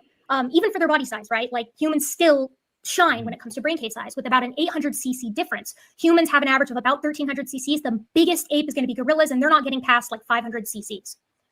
Obligate bipedalism. Of course, humans move in a very weird way compared to all other living apes. So we should expect to see the emergence of the characteristics that facilitate our bipedalism show up through the fossil record. Now, humans and chimpanzees and all Miocene apes have the same bones and the same muscles. So we're just looking at a change in the shape of these bones and the size through time. Small canines. Humans compared to other great apes have itty-bitty canines, and apes generally, we have itty-bitty canines, right? And these canines are monomorphic, so they're the same size in males and females. This is typically not the case for the other great apes, but it is for us. We have a broad dietary niche and complex tools. So chimps use tools, and they use them to hunt, and they eat a lot of different things. But humans take that to the next level. So we should see an advance in tool use, and we should see an advance in the types of foods that hominids are eating through time. Finally, extended time to maturity. A lot of people don't know this, but humans take forever to grow up, and that is actually reflected in our physical morphology. And some of them never grow up. I think most people know this. Well, no, I didn't know that, actually. I thought sort of the gestation and the maturation time for all apes was kind of similar to their percentage of lifespan, but I did not know that. Yeah, that's interesting. So you can see, I can't really, hang on, I can probably zoom it a bit. You can probably see that the lifespan of a human, yeah, it's very extended. Maybe that's, yeah, I don't know, but sorry, I just hit us for a second. That's interesting. I didn't know that. I'm always, every time I watch Erika, I always learn something new. You know, something big or something small kind of thing. It's wonderful. I love that she does that. So humans actually have 5 stages in our life history. We are infants, then we go through the childhood phase, then juveniles, then adolescents, and adults. But chimps only have 3, infant, juvenile, and adult. Those extra 2 stages, though, are marked by specific physical phenomena that show up in our morphology. So we should see the emergence of the human life history through time as well. So all these traits should show up in the fossil record, and we should see mosaics in mosaics, as in we should see transitional species that have transitional bones. The bones themselves need to be transitional. Yeah, so with transitionals and mosaic species are ones that have characteristics of 2 things that we've designated. So for instance, Archaeopteryx, right? Like it has both unfused wing fingers, like, so it has unfused fingers, which is a trait of the sort of, is it the theropods that it came from? And it also has feathers and, you know, it has a beak and it also has teeth, right? So it does have characteristics of both. But what you've got to understand is that when we say it has characteristics of both, those categories are really human-made, right? Like we just made them up. Like we said that birds have these characteristics, you know, dinosaurs have these characteristics, and we kind of just made those categories up. They're not a thing. This is what you've got to understand, that when we say, hey, that is a chimpanzee, that what is life is continuously developing, and we've just assigned a whole bunch of traits to it that we see in it at the time. And this is why, like, they'll say to us, hey, species, it doesn't have a hard definition, right? And that's true. We kind of argue over what makes a species. Well, is it the ability to produce offspring kind of thing, you know, like fertile offspring? Yeah, that's one definition, but it doesn't cover everything. So it's more, this is the messiness of biology, that because we're trying to categorize something that is a continual spectrum of development, it gets messy trying to do that. You know, what is one species as opposed to another species kind of gets blurred because they had a common ancestor. That's not what we should expect with these kinds from creationists. It should be very clear what is one kind and what isn't. And if you've ever seen a debate where someone's brought up kinds, they have such trouble fitting it into one or the other. And this is probably, I would say, going to be a problem in this debate. Where does something like Australopithecus, which has traits of both apes and humans, which kind does that fall into? Because, you know, from the paleological point of view, so where Erika's coming from, you could kind of put them in either, right? They could be put in either depending on which trait that you're looking at. So a lot of them sort of go, well, it's its own kind. It's an Australopithecine kind. And it's like, oh, okay, but that means that we kind of need one of those for every single extant hominid kind of thing. Like we need them for all kind. Like it is kind of ridiculous. And it's the same thing we see with all kinds of other stuff. It's reification. You know, here's our model. Our model can't be wrong, so it must be reality that's wrong. That's not how that works, bestie. Yeah. Yeah. Luckily, it's very, very easy to identify all of these characteristics in the fossil record. Bipeds are super easy to identify. They have a forwardly placed foramen magnum, or a hole at the base of the skull. That's so that we can hold our head directly on top of our vertebral column and look all around. We have an inline big toe to like sort of toe off as we walk, a bowl-shaped pelvis for anchoring powerful gluteal muscles and strengthening the pelvic floor, a valgus knee to keep our weight in line, and many, many more. We can see big brains by looking at skulls. We can see small canines by looking at fossil teeth. We can see broad dietary niches by looking at isotopes and microwear and the morphology of the teeth. We can tell if tools are increasing in complexity over time by looking at the tools at different fossil sites where hominins are found. And we can tell whether or not the human sort of life history is emerging by looking at tooth eruption times and the microstructures of those teeth. Goodness. So to summarize, if hominins are displaying the emergence of human traits over time, we will be able to tell. So let's talk fossils. We're going to start with brain case size. I also made this little graphic in R, and which you can see here, hopefully with my my cursor. So R is a statistical program, right? I've used it myself. It's quite powerful. It has its own sort of language that you have to use to program it, kind of thing. It's a very powerful tool for statisticians. R's pretty cool if you know how to muck around with it. It can do all kinds of graphs and figures and all kinds of stuff. It's actually pretty cool. Yeah. Just letting you know what R is. Like if it's kind of, you'll see people who are academics like Erika, I did this in R and nobody will understand what they're talking about because it's just not used outside of statistical analysis and graph making and all of that kind of associated stuff. But yeah, within... I just assumed it was pirated because R.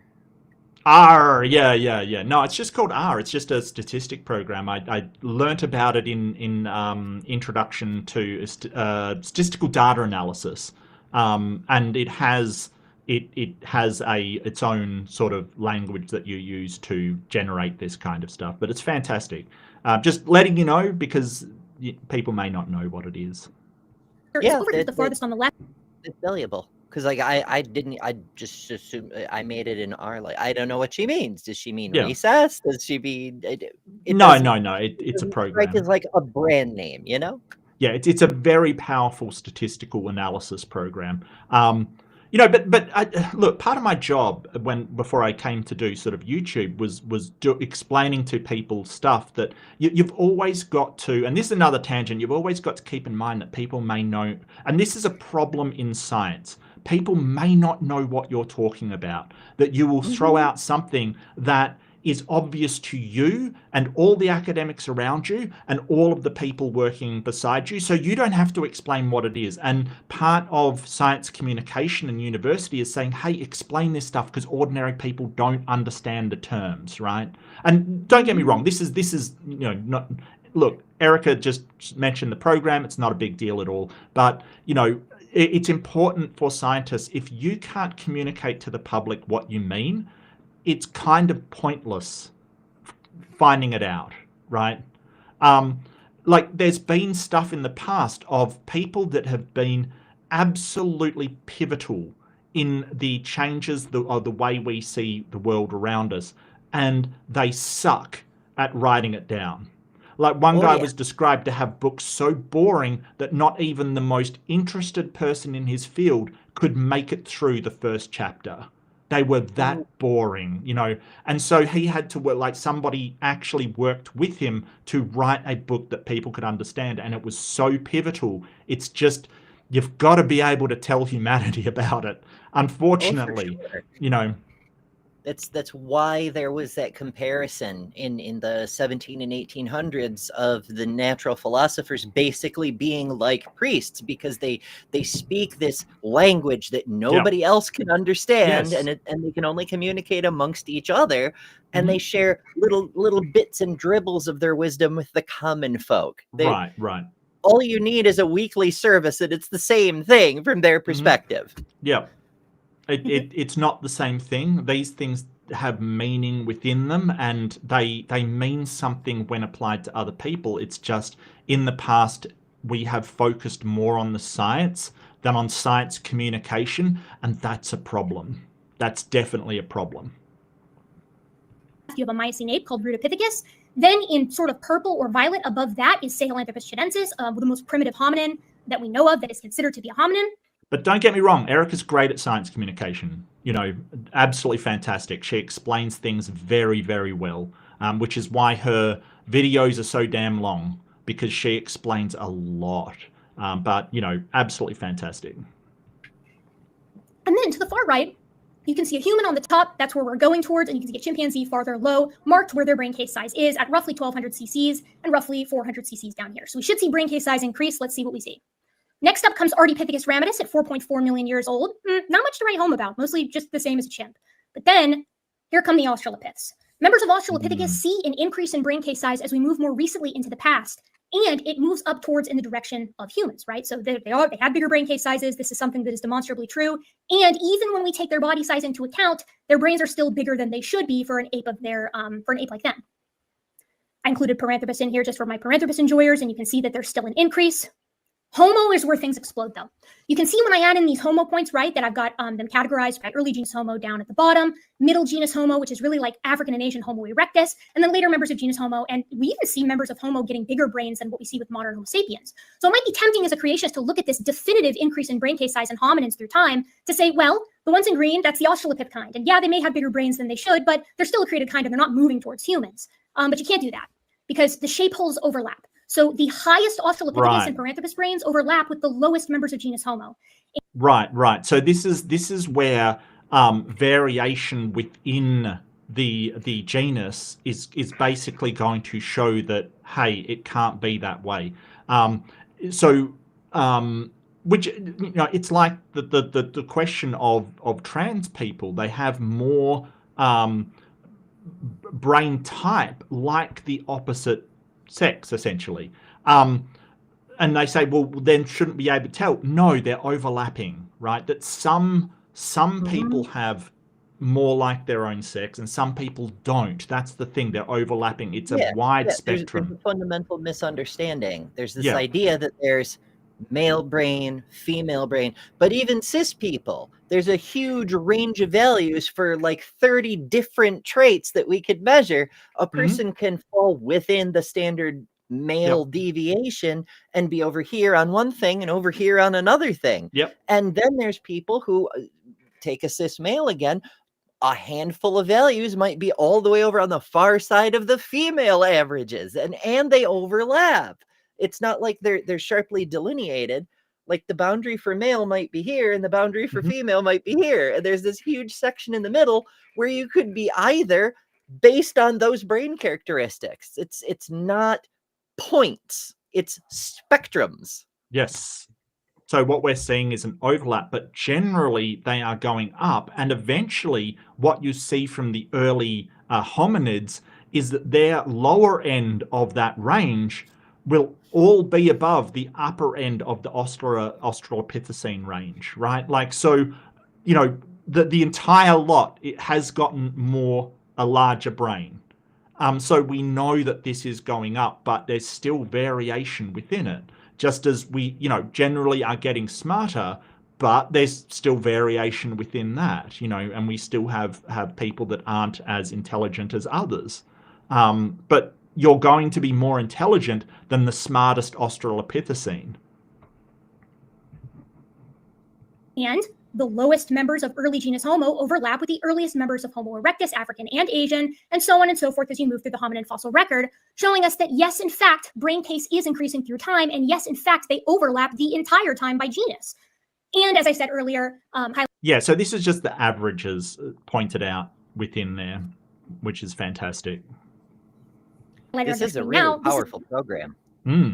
Oh yeah, it can, like, as far as displaying statistics as well. Don't get me wrong, when I used it, I'm not sure if it's had like an interface update since I've used it, but it all uses like strings of code to do, so you do need to have training on it.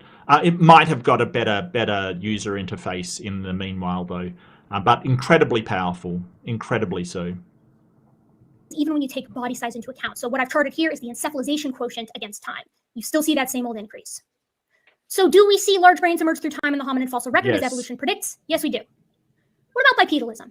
So start on your screen there is Ardipithecus over on the far left. And we're going to have to start with Ardipithecus because Australopithecus is already firmly bipedal. This is not up for debate. There is no wiggle room here. We know our Australopithecus as a genus is bipedal because they have all of the characteristics of a biped. So for evolution to support hominin evolution of bipedality, we have to go earlier in time to Ardipithecus. So and what they'll do is creationists will find one instance of something they find problematic. For instance, there was an Australopithecus found, and basically it was distorted by the weight of all of the sort of the rock it was under, right? So it was distorted, and he had to use an angle grinder to free up the bones. And they go, aha, he changed it so it could be bipedal. And it's like, yes, but if he left it, it wouldn't be able to walk at all. All he did is just free it up so it could move to its natural position. He didn't cut any bones. He didn't do anything like that. All he did was just cut away the distortion so it could move freely. And that's it. But they want to say, oh, he cut it so it could walk. It's all just a fraud kind of thing. It's like, what about all of the other ones that they didn't have to do that for? Mm-hmm. Right? Like, it's not like that's we found something like over 70 Australopithecines at this point. Yeah, but that one, if you left it as is, it would be completely immobile. You know, like you're basically saying, oh, well, you shouldn't have, you know, cut into it because then that's a fraud. And then what you're saying is that organism basically just lay on the ground and couldn't move, which is a wonder that it got to the age it was. You know, like it was obviously an adult. They're fossils. They're made of stone. Yeah. They don't walk. That's sort of. Stones don't walk. Mm-hmm. But, you know, we know that was distorted, like the position it was in was distorted, but he did not change the bone structure. All he did is just free it from the rock using an angle grinder. And yes, angle grinder, not usually a Paleolithic tool, but, you know, that was an extraordinary case. So... But that's the kind of thing they latch onto, not understanding it and then applying it to everything, right? It's like it reminds me of the Lost Squadron, which always makes me laugh. It's like, well, we've got all of these ice core samples with layers going back. You know, I think it's 1.2 million years now. It's actually fantastic, the work. I think New Zealand group did that. They've got the oldest ice core sample. They sort of say, oh, but the Lost Squadron crashed and, you know, it was found underneath ice, so ice core samples can't be true. Number one, that was under a glacier. So they misrepresent stuff and then apply it to all of these ice core samples, which weren't on active glaciers. The ice core samples have been taken from stable ones that don't change. So it is what I said earlier, that what apologetics does is it has its conclusion, then it tries to find how to fit the evidence that you bring up into the conclusion that they have already. Whether that is pointing out that, hey, they had to cut a bone, or they had to cut to free up a bone, or, you know, there's giants underneath the Smithsonian kind of conspiracy stuff, a wide range of them, to try and find an excuse why this has to lead to your God conclusion. And that's not science, I'm sorry. It is apologetics. Yeah, at best you get, well, the creationist situation where you're cherry picking specific things that you can point at and say that one thing is wrong, therefore my thing is automatically correct because you can't defend your own thing. Right. Yep. Do we see? This is Ardipithecus. This is a skeleton. It's a beautiful skeleton. It's over 40% complete, and that's not even like reflecting it laterally. As you can see, the foramen magnum over here on the right is intermediate. It's in between what you see with chimpanzees on the top and what you see with humans on the bottom. That tells us that this thing held its head upright like a biped and not like a quadruped. But better yet, the pelvis is preserved on this thing. And not just the pelvis, but specific muscle attachment sites. So the pelvis itself looks more like a human than it does like a chimpanzee in the ilium, or the blade of the pelvis. But in the ischium, it looks more like a chimpanzee. So this pelvis itself is a mosaic. It's a mixture of primitive and modern features. From the side, it maps way more with Homo sapiens. But if you look at it specifically from the ischium, you're going to see that it shares more similarities with more basal apes. That should not happen if this thing is not trending towards bipedality, right? There's absolutely no reason for these features to exist, especially when you take into account the fact that it has an anterior inferior iliac spine, which is a muscle attachment site that clocks a biped. right? There it is on the far left highlighted by my cursor, then a human in the middle, and then a chimpanzee on the far right. And it doesn't matter which measurement you take, right? When you're looking at the pelvis, it's mosaic. 3 of these measurements you can see on your screen right now map with Homo sapiens, and 1 maps with a chimpanzee. Same is true for its femur. Yeah, and that's for all of these bones. So it's not just, we're not just saying, hey, it's you know, a chimpanzee, but it has one thing that's human-like. No, it's every single structure that we look at is somewhere in between 2 different stages of human to chimpanzee. Like you know, it's every single structure. Mm-hmm. It's wild. Literally a transitional form, so to speak. You know, I mean, we're still not done. Assuming we don't drive ourselves extinct, we will continue to change until some future generation will look back at us the same way we look back at Lucy and go, huh, did our ancestors really used to look like that? But from where we are now, there's transitional forms.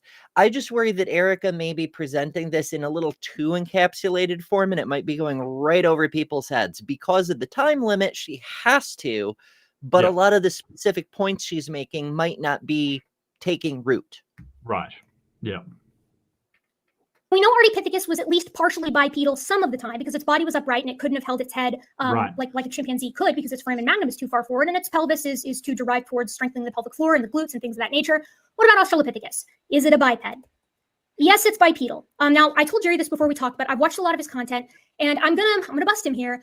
I don't think that Dr. Bergman fully appreciates just how filled out the fossil record is for Australopithecus, right? Like we have hundreds of individuals across thousands of specimens across at least 4, probably more like 8 species, right? We know what these things look like. Every single bone, at least as far as I know, is... That's even more than I thought there was. That's a lot. Yeah, that is just a lot. Thinking that. I thought we were in like the 70s. And nope, hundreds.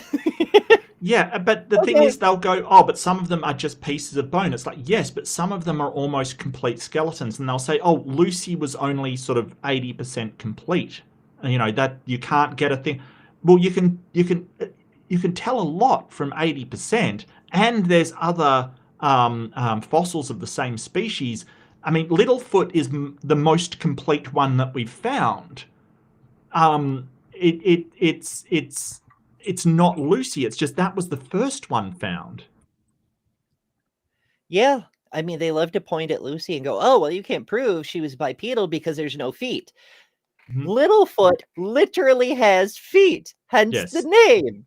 What do you mean? You can prove bipedality without the feet because it depends on the pelvis, right? We know that if you have a pelvis in a certain configuration, it has to have been bipedal. There's no doubt about it. You know, like it's not a question. Yeah, there's a bunch of different things. Like Erika just pointed at the foramen magnum. There's shoulder construction, because if you're going to use these upper limbs as walking limbs, your shoulders have to be further forward and arranged in a different configuration. And the foramen magnum, the hole in your skull tells a lot about how that spine was connected to it. And if the spine is connected to it further down, you have to have been bipedal, because either like that or you'd be walking around on all fours looking at your crotch. Like, seriously, no. Yeah. I mean, everybody, maybe people don't remember. I understand a lot of people have trouble remembering their childhoods, but if you remember crawling around playing with other children, or try it now as an adult, holding your head up so you can see where you're going, your neck gets sore pretty quickly. You can't do that long term. Represented. The foramen magnum in Australopithecus is forward like a human, not backward like a chimp. It's anterior rather than posterior. Right, and that's perfect. We see that the human one there and the chimpanzee one there. Absolutely. And that's what I'm talking about. Like, you cannot be, and this is the thing, you'd have to argue that Australopithecine was the one exception in all of the animals that we found that you know, for some reason that I don't understand. It's wild. Yeah, it was an anomaly. Satan was putting the bones in the earth to confuse us. Yep. Satan got out his handy drill and drilled a spinal hole, a foramen magnum, in the wrong place, just so you wouldn't believe in God. I mean, come on.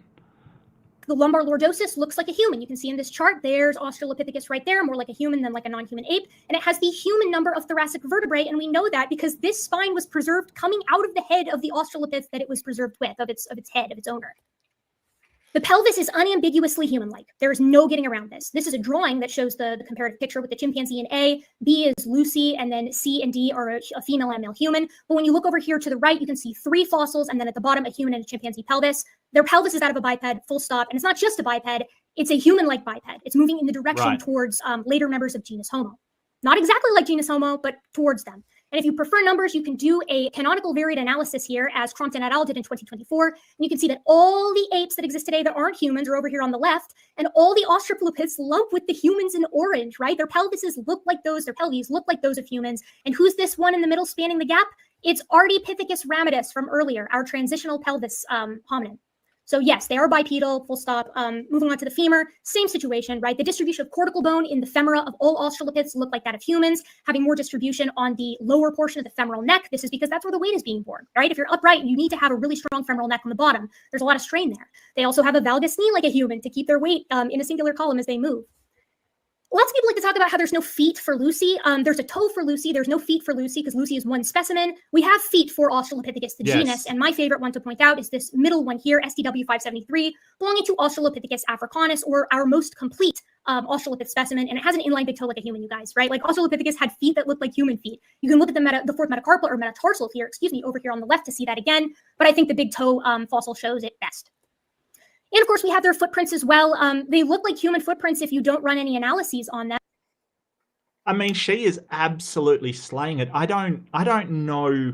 Like, I would find it hard to still keep a young Earth creationist belief under the onslaught of all of this. Like, this isn't. You'd have to argue that Australopithecine was a early form of human.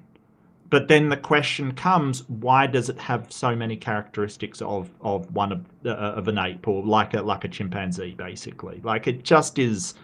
It's wild, right?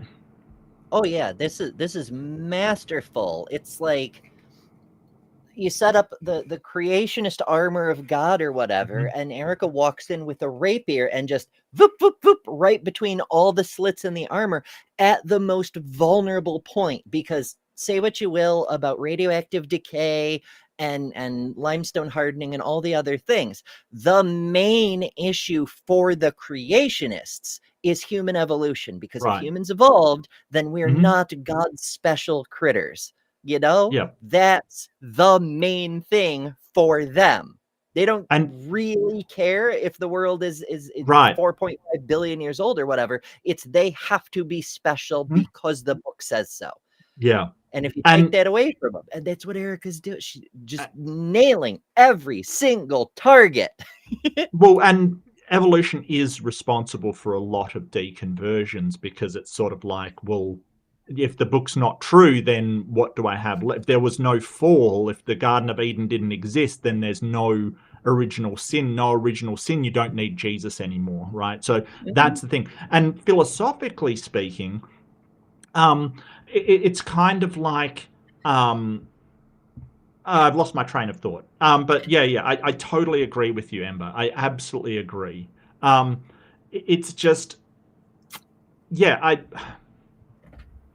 Erika's amazing, absolutely amazing. And there's a lot of information being conveyed here. I would imagine that their reaction to it would be, just don't listen. Just don't listen, don't look. No. Well, yeah, I mean, there has been this, like, I see this all the time. Even the person in the debate isn't really listening. They are really just trying to get to their talking points. But Erika's kind of shooting down so many of them so quickly. I mean, obviously this is her job. This is what she does. And this is what she studies, because she is she does deal with primates. So it's unsurprising, but I don't know. It's wild that they can still believe in the young Earth after all of this. It's wild. and if you don't pay attention to the size of them. But the Laetoli footprints are actually displaying a foot topography and a gait that is intermediate to humans and chimps. These are not made by humans, right? And we know because we tested it with living humans and living chimps walking through a substrate. Right. Now, that doesn't mean that Lucy didn't climb. Just because it's bipedal doesn't mean it didn't climb. In fact, it had to climb because it had an itty-bitty brain and didn't use very advanced tools. So it maintains ape-like features in its arms. It was bipedal when it was on the ground, full stop. It doesn't matter if you're looking at the over 95% complete specimen of STW573 or the over 50% complete specimen of the MH Australopithecus sediba specimens, or Lucy, which is laterally reflected over 80% complete, or Katanumu man. Every single one of them shows the characteristics of a biped. Yep. So yes, we can see bipedalism emerge through time in the hominid fossil record. Check. What about small canines? This is actually super nice because Australopithecus already has small canines, just like a human does. But what's cool is you can see the emergence of that small canine through time and even within genus Australopithecus. Here it is represented in graphical format. So yes, we see small canines observed through, emerge, well, there was my timer, emerge through geologic time. Yeah, I think she's realizing she's running out of time. But this is all stuff that she's trying to do as in-depth as possible, as fast as possible. And that's difficult because this is stuff that people have studied and studied and studied and studied and posited hypotheses and confirmed and failed to confirm and gone back to the drawing. Like, this isn't something that, you know, she's just said, well, a book says this, so it must be true. She's trying to explain how we found this out, like the entire history of sort of paleoprimatology in sort of one sitting for 12 minutes or something. It's rough. I'll give it to her. It's rough. But Mark, she's never addressing the critical question of how the chemicals got on the shroud. Right. Yeah, this is okay. So that was a callback to my fundamentalist fails, where Cameron Bertuzzi from Capturing Christianity he was talking about, somebody did a 3D model of the shroud. And he's like, oh, there's a fatal flaw in it. And I'm like, okay, well, a 3D modeler showed that it couldn't have been a body that the shroud was draped over because of the way that the pattern emerged. What's the flaw? And his flaw was, well, he didn't do any chemical analysis or anything like that. So it's kind of this expectation that a computer modeler does all of this other stuff. You know, you can imagine somebody going to Erika, but philosophically, how did it come about? You know, it's like, that is not her field. That's not what she does. Like, this is the thing about specialization. It's why every time they want to talk to a evolutionary biologist, they talk about geology. And every time they talk to a geologist, they talk about, you know, philosophy and the theological argument kind of thing, or cosmology, or whatever. Yeah. It's tap dancing and whatnot. But yeah, she's on slide 45. I'm not sure how many there are, maybe 56 it looks like, but holy crap, that's a ton of information that she just has to not just present, but explain why it matters in this very brief period of time. Yeah, I think that she won't come close to Kent's, but, you know, that's probably a good thing. It's probably a good thing. We see the same thing with stone tools. Lamequian is assigned to Australopithecus. Oldowan is assigned to Homo habilis. Acheulean is assigned to early members of Homo erectus. Big brains, bigger tools. Check. And lastly, the human growth pattern. I'm running out of time here, so I'm going to kind of rush through this, but the human growth pattern for pretty much every hominin besides Homo sapiens is actually more ape-like, right? These Dmanisi specimens, which most people put in Homo erectus, which I don't think Jerry would consider to be a member of the ape kind, they grow up like apes do, right? Very quickly in comparison to the slow growth that we see in Homo sapiens. And this extends up even through later members of like bona fide Homo erectus found in Africa and Asia. Check. We see the emergence of an extended time to maturity in the hominid fossil record. We see them all. We see them emerge slowly in full. I can go through this in depth with more figures later, which means that the hominid fossil record, as I said earlier, demonstrably supports human evolution and precludes creationism, because there is no way to separate out these specimens and say that some are members of some kind and others are members of another kind. It simply doesn't work. I've never seen creationists agree on it, and I don't suspect, that they ever will. Yeah, and if you do have the orchard thing, that things are created kinds, you would expect clear separation between those kinds, which we don't see. We absolutely don't see. The changes are so slow, and so, you know, we can put this, like, does this one fit more into the Homo or the Australopithecines, or, you know, it's very hard to tell sometimes, like, which one fits in where. You know, yeah, that's not what we should expect. if God magically created this kind and that kind, except if God was trying to confuse the issue. Like if God was trying to make all this confusion and uncertainty, he made it look like one evolved from the other. And that is just wild, you know, like did God try to confuse us?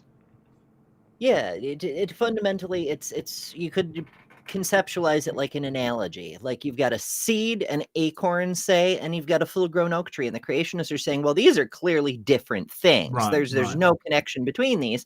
And here's Erika going, well, actually, you take the seed, and then it germinates, and then it gets a little bigger, and then it grows over successive seasons. And even though we're looking at a sapling now, it's still not nearly the size with the thick, rough bark of the full-grown one, but we can see the distinctive leaf shapes. We can see the patterns beginning to emerge in the bark. And then it gets a little older, and we're like, oh, look, this tree that looks like the big tree is now producing its own acorns. Holy shit. They're clearly related. You just need to see that there's a spectrum in between. Yes. And we can study and analyze that using statistical data analysis and where they come out. I mean, it's perfect. It's exactly how paleoanthropology is done. There's simply too many fossils. So that's the end of my presentation. Erika, thank you very much for that first well done opening statement of 17 minutes to our chat tonight. I appreciate all the engagement. Yeah, you deserve water after that. Look, Erika talks fast and she still ran out of time. That was a ton of information and a ton of as somebody said in the chat, preempting. Yes, she preempted so many of the creationist objections and just blew them out of the water. Which she has been doing this for a while. This isn't her first debate. This isn't her first rodeo. She knows what arguments they come with, and she's addressing them in her opening, which is fantastic. Engagement and interaction already. I am mostly caught up on your questions. The chats are flying, and so just keep those coming. Do your best to tag me. That way I don't miss them. Okay, Erika, that was between 17 and 18 minutes. Again, I appreciate it. Jerry, we are now going to reset the timer, and you'll have equal time for your opening presentation, somewhere between 17 and 18 minutes. I do see your slides at the bottom of the screen. And before you start, Jerry, I would recommend, if it's not too much trouble, if you want to go back to your first slide that says human evolution debate, at the bottom where it says hide, on that little bar, click that, and but now you'll have to go back to your, okay, Jerry, you're good. And just let me know when you're ready to begin. And you also have between 17. Dottie Badinsky with technical support coming in. Fair enough. Right? Yep. And 18 minutes. Okay, I'm all ready. Okay, floor is yours. This is evolution. We start with goo, fish, we go up to mammals, primates, and humans. Yeah, that's to just start off. That is really an inaccurate display of the phylogenetic tree of life. Like that is really inaccurate. It being one just straight thing. No, it branches. Like it branches out so much. I mean, it might be kind of accurate for one line traced through the tree, but like to put that up there, like that seems like something that was from maybe a child's book or a high school book, maybe not like something that shows up in university kind of thing. Yeah, look at that. Yeah, that's just one line. That is not, I don't know. To me, that's wildly inaccurate. Oh, for sure. It's partly, it is, I believe this is from a 6th grade textbook, if I remember correct, because we've seen it before. But it's not super important. But it does, in addition to being way the hell oversimplified, it also creates that impression that evolution had this idea of humans and had a laser focus on evolving straight towards it. And that's not true. It looks, what is the present looks inevitable as you look towards the past, but from the past, it's not inevitable. I mean, we've had 6 mass extinction events that wiped out more than 75% of life on Earth, sometimes as much as 95% of life on Earth. And it took those resets to even set the stage for humans to be possible. If evolution had it in mind to make humans, we would have been here much sooner than this, you know? Yeah, I think he got it from just a website kind of thing. I'm not even sure it's from a textbook. It seems to be I did a reverse image search. It seems to be coming up under Visual Capitalist. I'm not sure where that person got it from. Yeah, no, I see the thing down the bottom here. Let me show you. So he's got a thing down the bottom. Why aren't you sharing? Share this tab, please. Please. I'm begging you. Sorry. Can't make me. There we go. So this is the the thing, right? And it's got down the bottom Visual Capitalist Research, Writing and Design. So it was just designed by somebody online kind of thing. Like, it's not from any kind of textbook. It's from a website that just wants to show, hey, the human evolution from protocells to people. Yeah, and it's got that mythology aspect of it too. Like, behold, humans, the pinnacle of everything. Yes. You know, I mean, it's not like unfactual, but it's only supposed to show one specific line, and like, it's really inaccurate. And the fact that he's taken it from just some random website is pretty unorthodox, quite frankly. It gets so much worse. Unfinished Journey, member for 2 months. Thank you, Journey. Message, hail Mark and Ember, and all hail Erika. Yes, all hail the most modern and gentle ape. And praise you know, Gibbon. Praise the Gibbon. I loved gibbons when I was a kid. I used to like hoot like a gibbon kind of thing. Used to annoy people so much because I saw them in the zoo and just thought they were awesome. Hell yeah. With Yeah. goo, fish, we go up to mammals, primates, and humans. And Darwin basically very concerned. Yeah, so Darwin, he does assassinations on Darwin kind of thing. His slides are terrible. Like, if species are descended from other species by insensibly fine graduations, why do we not everywhere see innumerable transitional fossils? At Darwin's time, we had yet to find them, right? Like, he predicted that we would find a bird with unfused wing fingers, and then we did. Like, we did, like, the following year.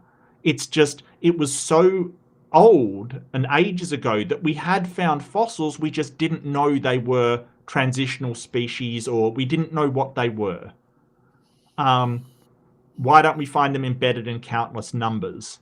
Well, it's because Darwin was a biologist and he wasn't a geologist and didn't understand how fossils... Well, I probably understood the basics, but fossils are rarer than you would expect. They need the right conditions to form. So we don't see them everywhere. On the geology, let's talk biology. But first, let's talk about geology instead. Yeah. Geology does not reveal any finely graduated organic chain. Yes, it's because they're rarer, but they still do. And we have found, like, so many more since Darwin's day due to advances in technology. We can now do... Like, Darwin wasn't doing seismic scans, Jerry. I don't know if you knew this, but he wasn't using scans of sound to find... ground-penetrating radar? What? Apparently not. Apparently, ground-penetrating radar was not available in Darwin's day, and this is the problem. What the hell? You are going back hundreds of years to somebody that was a biologist and saying, well, why doesn't his comments on geology match up? Number one, it's a long time ago. Number two, he's a biologist. Or, I mean, he wasn't even a biologist. He was a naturalist.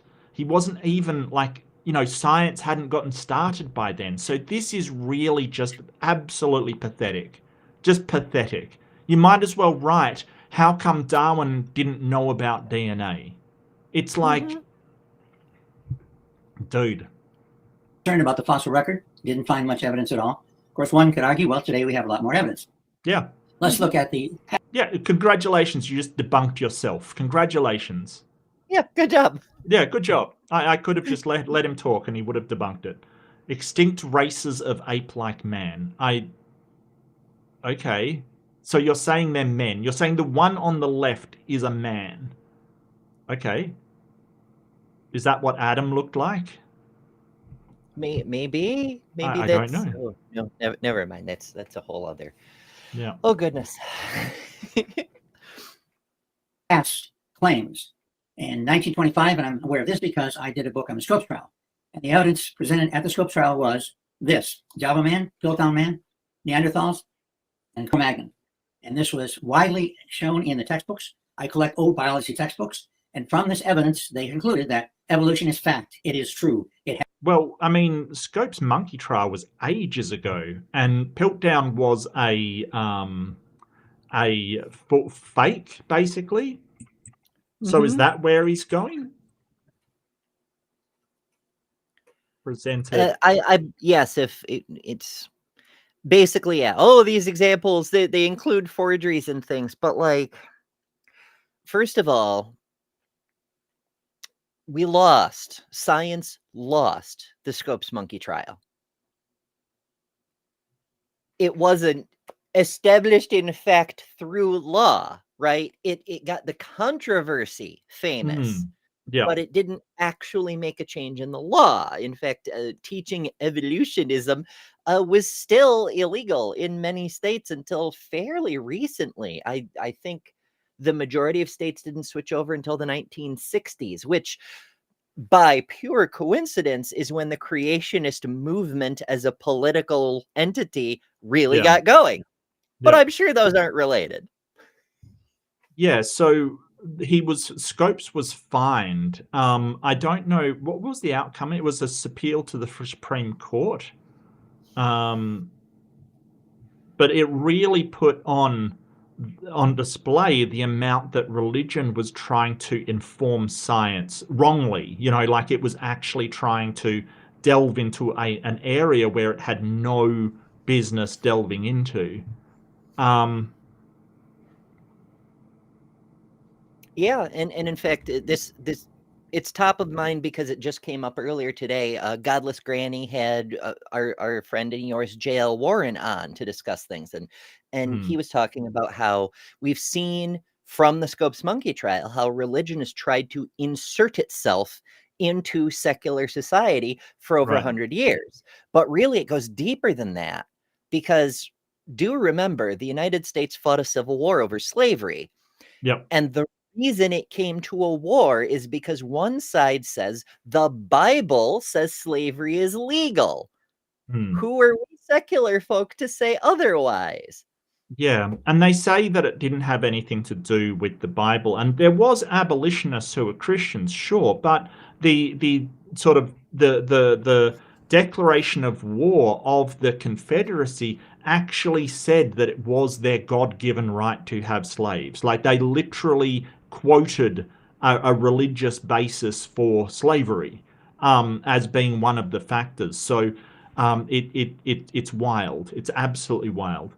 And yeah, so it was Epperson versus Arkansas that the Supreme Court ruled that bans on evolution contravene the Establishment Clause because the primary purpose is religious. So the Scopes monkey trial, they didn't win, which is horrendous, because banning a science because it goes against your religion absolutely should be against the Establishment Clause. Absolutely. Happened, and this is the evidence. How can you deny the fact of evolution when we have Piltdown man, etc.? Piltdown man, as you know. Who found that to be a hoax and a forgery? I believe it was the scientists. Yeah. Strangely, not the creationists. Yeah. So very peculiar. It's very weird that you're saying that, hey, it's all a hoax, but the scientists uncover the hoax. And see, the thing about Piltdown Man, I think that one was it Piltdown Man or the other? There was another hoax that was never really believed, and they trotted it out like, oh, these scientists said this. But there was one, I think Piltdown. Most scientists did believe it at the time, but it was so long ago. It was like, there were doubts about its authenticity virtually from its announcement in 1912. So it was contentious in the scientific world. But 1912, we're talking 100 years ago, over 100 years ago. Yeah, for sure. Yeah, Piltdown was the one where the person took a human upper skull, and I think it was an orangutan jaw, and Yeah, put them yeah. together. And said, look, an intermediate species or some shit. There's Nebraska Man, which was just one pig tooth. Yes, And yes, no one Nebraska Man was the ever one I was took that thinking of. seriously, but they Yeah, bring it yeah. up all the time. Yes, that's the one I was thinking of. That it absolutely, Nebraska Man should not have been believed and was not believed. But they're like, oh, everybody believed. No, they didn't. They didn't. And even Piltdown Man was contentious. And by the 50s, so 40 odd years later, they're like, no, we can tell this is not. Like, so for people doing a conspiracy to convince everybody that this forgery is real, they're doing a lot of debunking of it. Of saying, hey, we can tell this is not a intermediate fossil. That doesn't make any of the others false. It destroys this creationist argument that science is just biased and will latch on, do what they do, and latch onto anything that seems to support their theory. When here we are, every possible claim that could support human evolution, the scientists are skeptical of, investigate, and debunk half of them. Yep. If they were doing what the creationists do, the tu quo que, you're also doing this. Why would they do that? Yeah. Yeah, if this was creationists and, God was evolution, then we would just never admit that it's a forgery and keep on going. Because that's what they do. Has been proven to be a fraud. Lots of literature on that. And it's pretty clear that it was a fraud, and therefore it has been removed from the record. Yeah, one fraud doesn't invalidate the as Erika said, thousands of other instances. It doesn't. And the hundreds of specimens. It doesn't. Like, you have to show they are frauds as well. No, that's the thing. Wow. Java Man is based on a skull top and a couple of bones, which I think are human, and that likewise has been rejected. Neanderthal, another. Has Java Man been rejected? Yeah, Java Man was it was from like the 1800s or something, and TLDR, it was a femur and a piece of skull. Okay. The femur was from a Homo erectus, something very close to modern humans. The skull was from a completely different animal. Mm-hmm. Yeah, so this is sort of like, there's been mistakes and forgeries, so all of it is untrue. Is a bit wild. Like, I don't understand how you would get that to follow. Like, it just seems like he's trying to do conspiracy theory stuff. Mm-hmm. Like, okay, yeah, that was a forgery. Now address all of the Australopithecines that aren't forgeries. Or is he saying all of them are forgeries? I think that's the picture he's trying to paint, because that's where they usually go with it, is, look at all these examples of fakes. Why should we trust any of them? Wow. Example, Neanderthal was used for about a century to prove human evolution.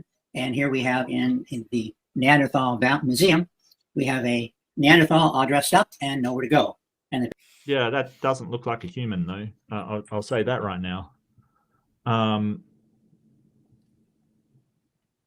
Yeah, Neanderthals had considerable differences from modern Homo sapiens, more so than Homo erectus or several of the other critters.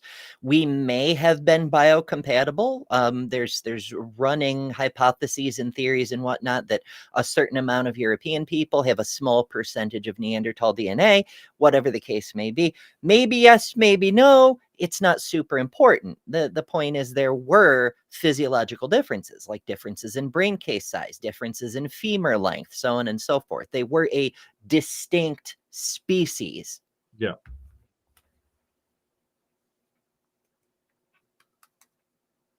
I don't know where this picture comes from, but anyway. Picture of this young girl is an example of taking a Neanderthal skull and building a body around it. And they're quite skilled at doing this. It's been done for many years. Basically taking skeletons that were found in somewhere, and assume they're murdered. And we need to find out who they are. And a skull found somewhere? That's very specific the Neander information. Valley. Hence the name Neanderthals. They're from the Neander Valley. Oh, wowzers. Bergman. I mean, come technically, on, he's dude. not wrong. That is It is from somewhere. Yeah, no, Yes. it absolutely is. Yeah. I'm finding this picture come up all over the place. Looks like New Scientist, Neanderthal within. News sources use it. I'm not sure where it originally came from a search. Apparently it's a reconstruction of a Neanderthal child from Gibraltar by the Anthropological Institute, University of Zurich. So yeah, I mean, it could be a reconstruction of a Neanderthal child, sure. I mean, the jaw looks a little bit more pronounced than some children would be, but we do still have Neanderthal DNA within us, so I don't see why it would be completely different than an ordinary human. But that in the suit, that would be somebody that would look a bit odd on the street today, right? Like, I'm not sure. A bit, but not. Yeah. Again, with the overlapping averages and whatnot, right? Like Yes. there are people alive today that you could look at and say this person could easily pass for a Neanderthal. Mm-hmm. Like they have the big brow ridge and the higher, wider shoulders and all these different features. And I mean, hell, back in the old vaudeville days, the traveling carnivals and so forth, where they had the shows of people with very odd physiologies. Sometimes they'd have somebody who's like, see the missing link, Yeah. It just there's humans today that overlap into those physical attributes. And Jester, some shenaniganery going on. Member for 19 months. Thank you so much, Jester.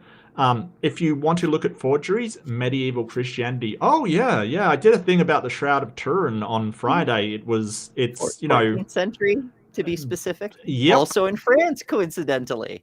Yeah, and carbon dated to be 14th century. Funny that it was brought forward as a forgery in the 14th century, and they carbon dated it to 14th century. Those dang carbon dating people ruining all the religious people's fun. Ken Ham looks like a Neanderthal. Yeah, it's amazing. Like, I think some comedian once said, like, it's amazing how all the people that don't believe in evolution look unevolved. I think it's hilarious. I went to high school with a girl who she first of all, she believed in every single conspiracy theory. The moon landing is fake, space isn't real, all of it. But she routinely would say, evolution can't be true because I didn't come from no monkey. And I just looked at her and I'm like, fair enough. Some of us are still monkeys. Some of us just refuse to evolve. Yeah, I get you. But yeah, that's sort of what I would say is an appeal to consequence kind of thing. Like, it can't be true because I don't like what it says. I don't like the entailments of that belief. It's just how you feel about it has no impact. Like, just because you don't like it, it has no impact on whether it's true or not. Unfortunately. I wish what I didn't like wasn't true, but, that's not the reality I live in. And if indeed they were murdered. Yes, Paralpithecus, another example. And this was Is he just going to bring up a whole bunch of fakes and say, oh, they're all fake because we found these fakes? What is that one? Hesperopithecus? Hesperopithecus. I've never heard of it either. Nebraska man. Oh, it's Nebraska man. Gotcha. Yep. So somebody said they had a pig's tooth. It was the missing link because it was a tooth from this thing. One person said, yes, it is. And the entire science community said, no, that's rubbish. And he's using that to say, yeah, that's ridiculous. And it was a effort for somebody to con money because we were looking for the missing link. Frigging hell. What? Of a peccary, which has been shown to be, again, false. Yeah, peccary, which is essentially it's not a pig, but it's kind of similar and lives in South America.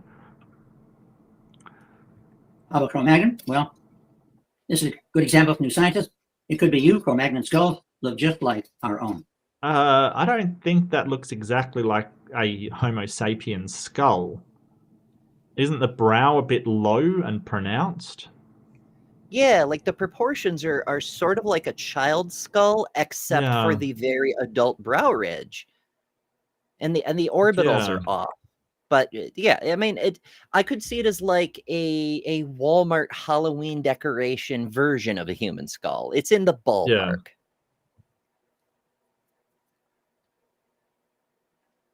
Yeah, I mean it's similar, but I don't know, and plus without the lower jaw, it's kind of. I mean, it is similar. Don't get me wrong. Neanderthal and Cro-Magnon skull.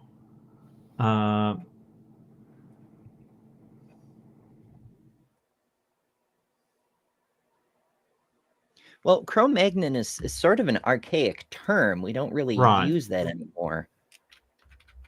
Right. It's yeah, it's just early Homo sapiens. So a Homo sapien skull looks like a Homo sapien. I'm shocked. Yeah. Okay. Very cool. I still think the brow is a bit more protruding than but anyway. Here we go. Also from France. I have a cartoon. That's scientific. Yay! Superstitions. What? Fundamentalism. Yeah, the younger generation. Okay. Down with education, to hell with truth. Yeah, but this has been said by scientists everywhere that religion is trying to stop scientific inquiry and truth because they have a narrative that they want to believe. That's not how we. Oh boy. Okay. Hundreds of cartoons. Basically, this evidence was seen as unequivocal proof of human evolution, no question at all. And this is a good example of a cartoon. A fundamentalist here who says down with education, in other words, evolution. And the poor young boy, the younger generation says, gee, Pa, must we wait around in this mud all of our lives? Well, it's not just evolution. It's all the other things that science reveals that run contrary to what Magic Book says. Like, you know, brown people deserve equal rights, and it's not cool to own slaves for moral and societal functioning reasons. And vaccines work, and all sorts of other things. Yeah, and if there is an outbreak of a particularly virulent retrovirus called HIV in Africa, it's a really good idea to provide them with prophylactics so it does not spread as aggressively. Thanks, Catholic Church, for opposing that one. Yeah. Love it. Not really at all. Yeah, no, not at all. So yeah, this is what we've sort of encountered, that these superstitions are holding us back. They're holding us back. And that's okay. There's some people who, you know, they do science and they have a God belief. That's fine. But fundamentalists are holding us back. Another example is science. Evolution science has shown creation, intelligent design to be wrong.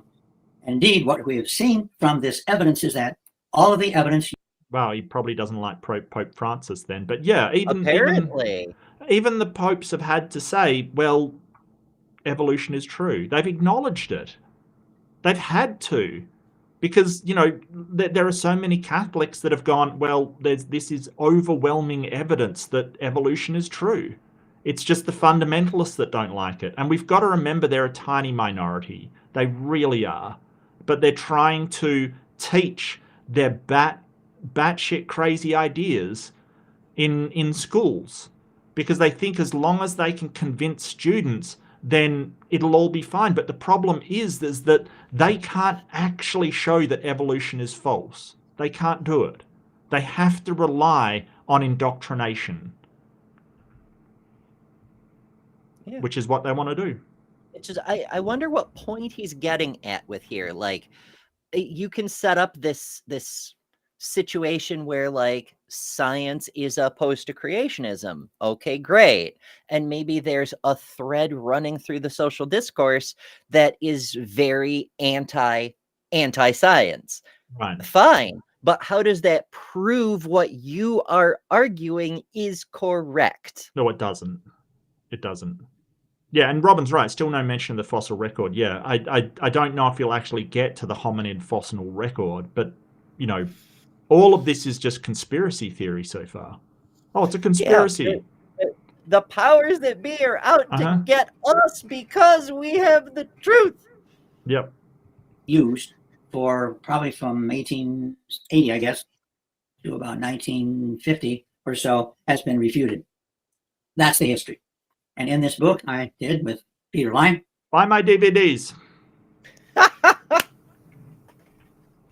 You beat me to it. Yeah, buy my DVDs. Okay, yeah, but like I don't mind him giving a plug to his books or his stuff, but using it as some kind of evidence in a debate is so silly. Anyone can write a book about anything, right? Like, books are not considered to be a reliable source of information. He tried the same thing against Jay. Yep. Oh, like, I wrote a book. In my book, it's clearly said, like, dude, you wrote that. What do you mean? Yeah. You know, my wife wrote a book. You can write a book about any. There's people that have written books that it was ancient aliens that created humans. You know, like, being in a book is not an indication of anything. It just means that someone wrote it down and got it published. Hey, look, I have a book. Oh, that's my wife's. But that is a kid's book. But that she has written other books. But it's so sweet. It's lovely. It's okay. So it's got like real art and stuff in it, which is extra nice, and the story's charming, and I don't know. It speaks to me personally, but it just, yeah, it's really neat. So, you know, if you're gonna buy people's books. Look, she wrote a children's book about a butterfly that felt it was something else, and it's a lovely book. You know, it's absolutely gorgeous. But yeah, I mean, this is the things that people can write stuff down in books. What he should do, and if he's a doctor, allegedly, he should know this, is that he should write a paper on it and have it peer reviewed. That's the way to get it published. But no, just read a book. Apparently Jay said, yeah, I don't read fairy tales. Oh, that is hilarious. Oh, I love that, Robin. Yeah, no, Jay was absolutely taking no prisoners in that one. Absolutely. Called Apes as Ancestors. We basically looked at all the claims relative to evolution, human evolution, and we found essentially one person has a model, a set of fossils. He argues that this. Oh, and it's got Tompkins in there, yeah. And Biddle has a PhD in organizational psychology, right? Organizational psychology. I'm not sure what he's doing writing a book about evolution, because that's not, you know, psychology is not biology. Yeah. Yeah. I don't know about that one, champ. And your PhD is from, you know, I love how he mentions he's got time on the undergraduate and graduate facility at Bowling Green, University of Toledo. He doesn't mention the institution that he got his doctorate from, because it got closed down for being unaccredited, didn't it, Jerry? Allegedly, according to what I've read. Maybe you can confirm that one, mate. So we don't put that on the book. You know, my PhD from Columbia, what was it? Columbia Pacific University, which is unaccredited and then was closed due to being a paper mill, a doctorate factory. Yeah. Wow. Yeah, it's just wowzers. Oh, thank you, Ember. Thank you so much. I should have these links, but I don't. It's terrible. Terrible. But thank you for being in a better. Fairness, I had to Google it up because I didn't have the link either.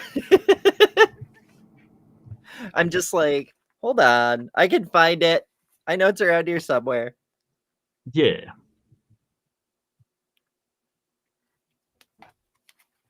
Is proof of human evolution, and his critics, other paleontologists, argue no, it's not for some reason. And so we have this back and forth. And what we did in the book was show what one claimed, what the other claimed, and in essence, paleontologists themselves have effectively refuted many of the claims made by other paleontologists. And this is You've just described science. Mhm. You've just described science. A lot of the people in the field have refuted claims or hypotheses of other people. Yeah, and their own. They will make a hypothesis and then they will try to disprove it. You've just described science. You've just described the falsification process. Yeah, and exemplified cherry picking. Like, you know, gather 100 scientists, 97%, a huge overwhelming consensus, say climate change is real.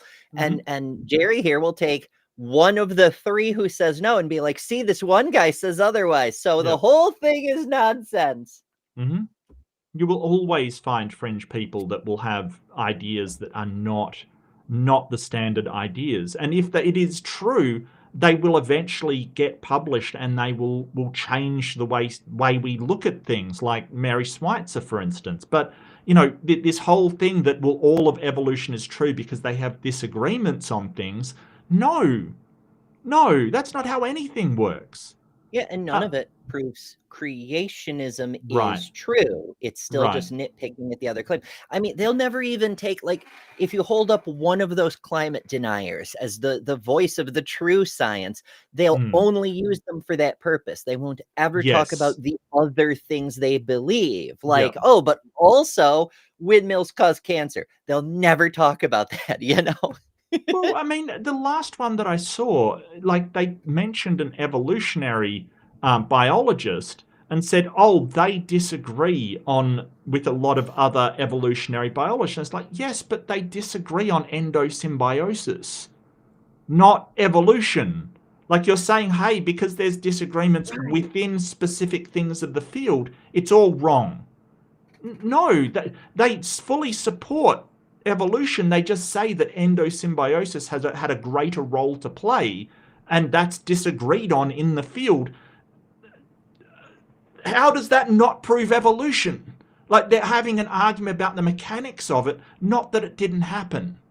It's wild how they can do that. It is so. It was Jim Bob. It was Jim Bob. He basically outright lied about it. Yeah. So yeah. Of course, it was dishonest. It had to be Jim Bob. Oh boy, that guy! Stephen Meyer. He is terrible. He went up against Planet Peterson, and he is terrible. I've got to get back to Raging Tomato about debating him. I just want to make sure it doesn't. You know, like I think that there's some people out there who their entire debate strategy is don't let the other person, you know, make a full coherent thought, and that way you win by default. And it's like, wow, you are a horrible person if that's what you think. My opponent made 0 points. Mm-hmm. Yeah. It's about 700 pages, about 8,000 references. So it's carefully documented. And you know Peter Lyon, he's very thorough in doing this work. And that's what we're looking at, called the progression. And when we... Wait, was that a Gibbon at the start? Why was that a Gibbon at the start? One claim with the other claim, and in essence, paleontologists themselves have effectively refuted many of the claims made by other paleontologists. And this is about 700 pages, about 8,000 references. So it's carefully documented. And you know Peter Lyon, he's very thorough in doing this work. So I just looked up his publisher, BP Books, which was on the back of that book he showed off. BP Books is the general nonfiction branch of Bartlett Publishing. Our current front-listed title is Debunking Human Evolution Taught in Our Public Schools. More titles forthcoming. Wow. So it's basically a publisher set up to publish that stuff. Mm-hmm. I think this was Origin of Species. I'm not 100% sure. I'm not recognizing this picture from anywhere.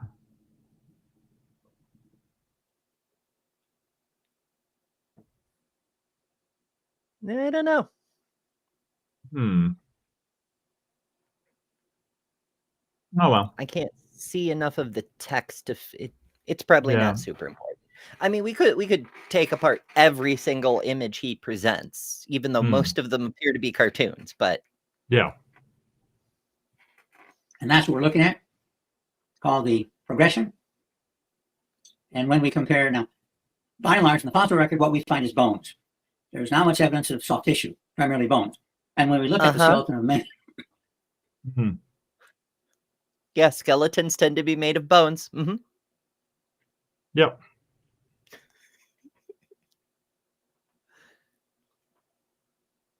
of man and of chimps, we find they are remarkably similar. I taught forensics for a number of years. And, What? Look at the difference in that pelvis. Well, yeah, because it's a chimp. But he taught forensics too. All this and more. Next thing you know, he'll be a freaking astroxenologist or something. Like, okay, awesome. Did he do a lot of forensics on chimpanzees? Are there a lot of chimpanzee-based crime out there? Maybe. What? I mean, they'll steal your sandwich if you give them half a chance. That's true. That's true. But look at how different those pelvises are.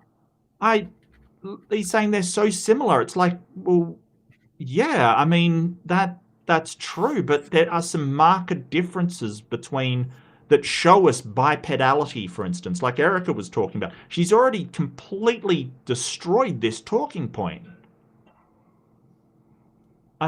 Okay. One issue is when you find Sorry? He did some forensics.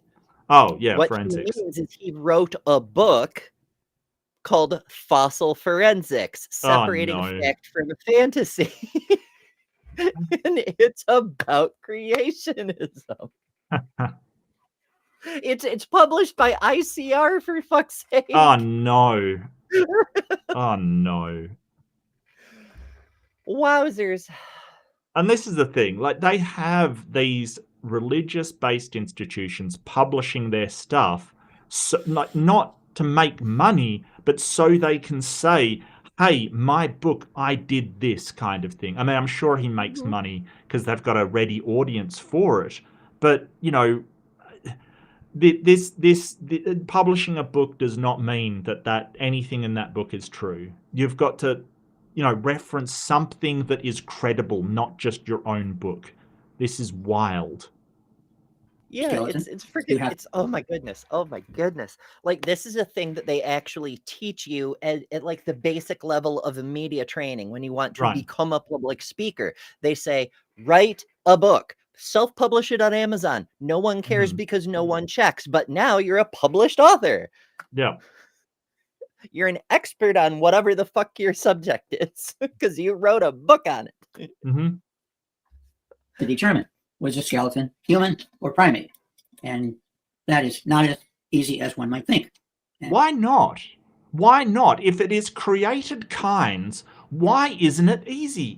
If humans were created humans and apes were created apes, then it shouldn't be confusing as to which is which.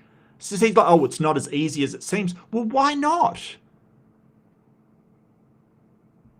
I don't understand that. Like, if we had a common ancestor, yes, it may be very difficult to tell them apart because it's a slow transition from one to another. But if it's created kinds, distinct and created by a god separately, you wouldn't expect it to be confusing over which is which. It would be clear and unambiguous.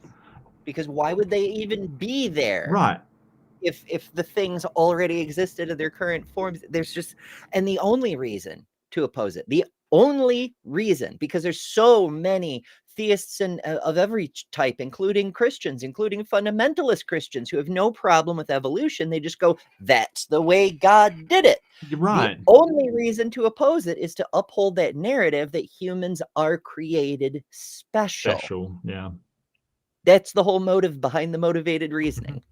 Well, it's also because a lot of their theology relies on atonement for sin, and basically you have to believe to overcome original sin. So a lot of their impetus to be in this religion is that you're going to go to hell or you can get salvation, right? The carrot and the stick. the reward or the punishment kind of thing. But if there was no original sin, there's no fall. No fall, no Jesus, no atonement or punishment. So it's this dubious chain that relies on evolution being false, or my belief in heaven may be wrong. So there's a motivated reasoning there. And it all stems from this idea that Adam and Eve fell, and that's caused the fallen world, and that's why we need Jesus to come back. Because you're all damaged, you're all evil, but he can forgive you for it and get you a free pass to heaven. Even though that runs directly contrary to what was said in the story of Genesis, where the idea of original sin comes from. No, But whatever. Yeah. But New Testament, Jesus, New Testament. Yeah. We had to go over the differences. And of course, the skull and the pelvis area are very different. On the other hand, often when you find a skeleton, it's not in good shape, and therefore you have to determine whether it's human. Didn't he just say they were so different? And then he goes, well, they're so similar. And then he goes, but the skull and the pelvis are different.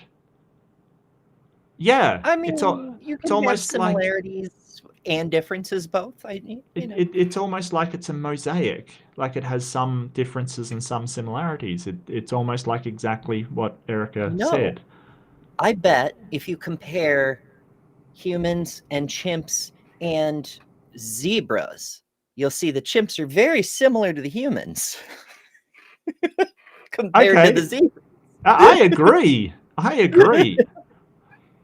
Or whether it's primate. In the United States, this is less of a concern. In other countries like Africa, this is a major concern. The first step, you have to prove it's human. And then second step is to try to find out who the person is and whether they were murdered and who was the killer. What? Why? Were they murdered? Is that important? Like if you actually are doing forensics in a crime scene sense, yes, you start from the assumption the person could have been murdered. So you're already, it's a given that it's a human. And I mean, occasionally it might turn out not to be. There have been a few isolated cases where all they find is a fragment of a skull, and they go, "Oh, this person could have been murdered very horribly," and like chucked into a wood chipper. And through the process of evaluating the bones to look for possible causes of death and whatever, they go, "Oh, it's just a freaking chimp." Like it does happen that you rule it out as being a human, but for the most part, you can just assume that, you know. Like, especially if it's like a dead human, you know what I mean? Like somebody that was alive 24 hours ago or something. You can pretty well assume, you know, just from a casual look at, well, the body that it's but like find out from like, if you're talking about a fossil, like, yeah, it's interesting, but the main thing is not to find out if they were murdered and who killed them. The important thing to find out is what time period did it come from?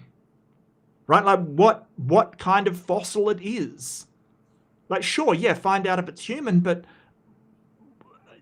whether it was murdered, no, that's for later on down the track when you go, hey, that person lived in the medieval times kind of thing.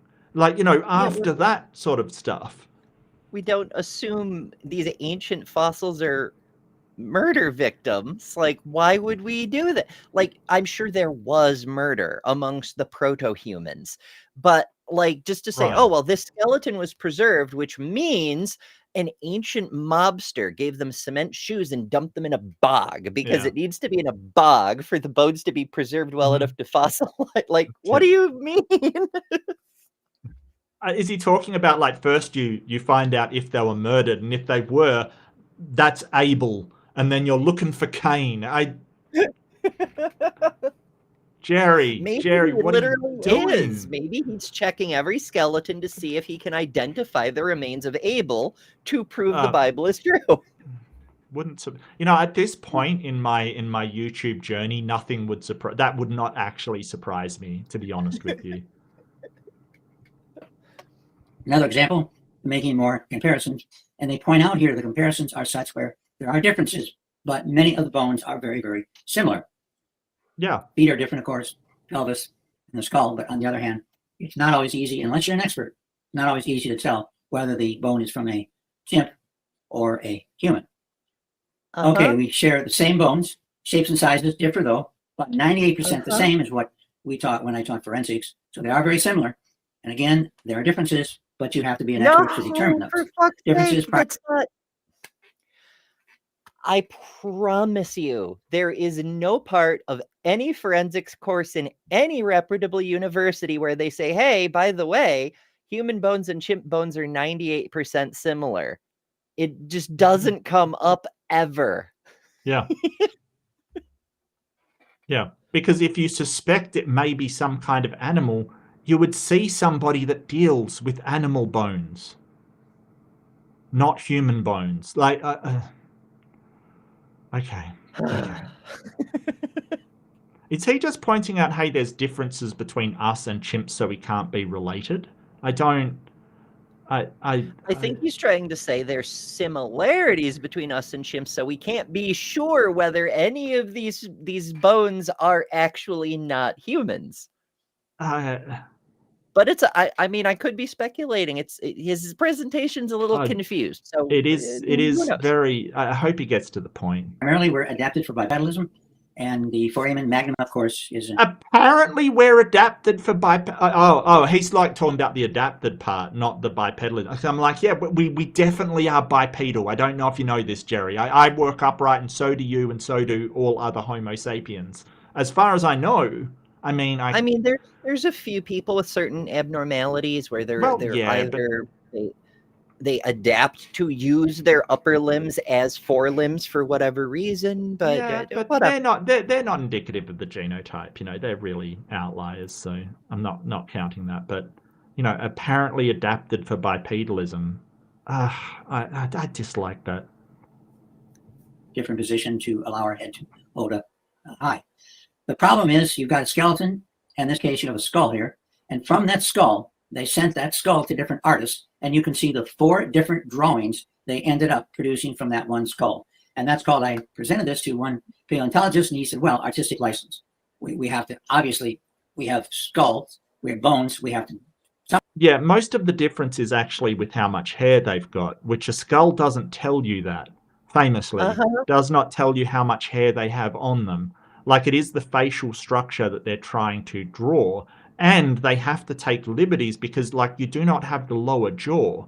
Fun thing is that we've got complete Australopithecine skulls. So you're talking about one skull sent to 4 artists, not people that model these things, you know, forensic artists like, you know, from paleontologists, but they've just drawn it how they think it would come out. Big freaking deal. I just love that this is a cartoon of 4 other cartoons. Yeah, it's a cartoonception coming in over here. But, you know, like, just because one was people took artistic license on because it wasn't included, like, doesn't mean that all of the recreations are all wrong. And if you take away the hair and just look at what they're drawing, the structure, they are similar.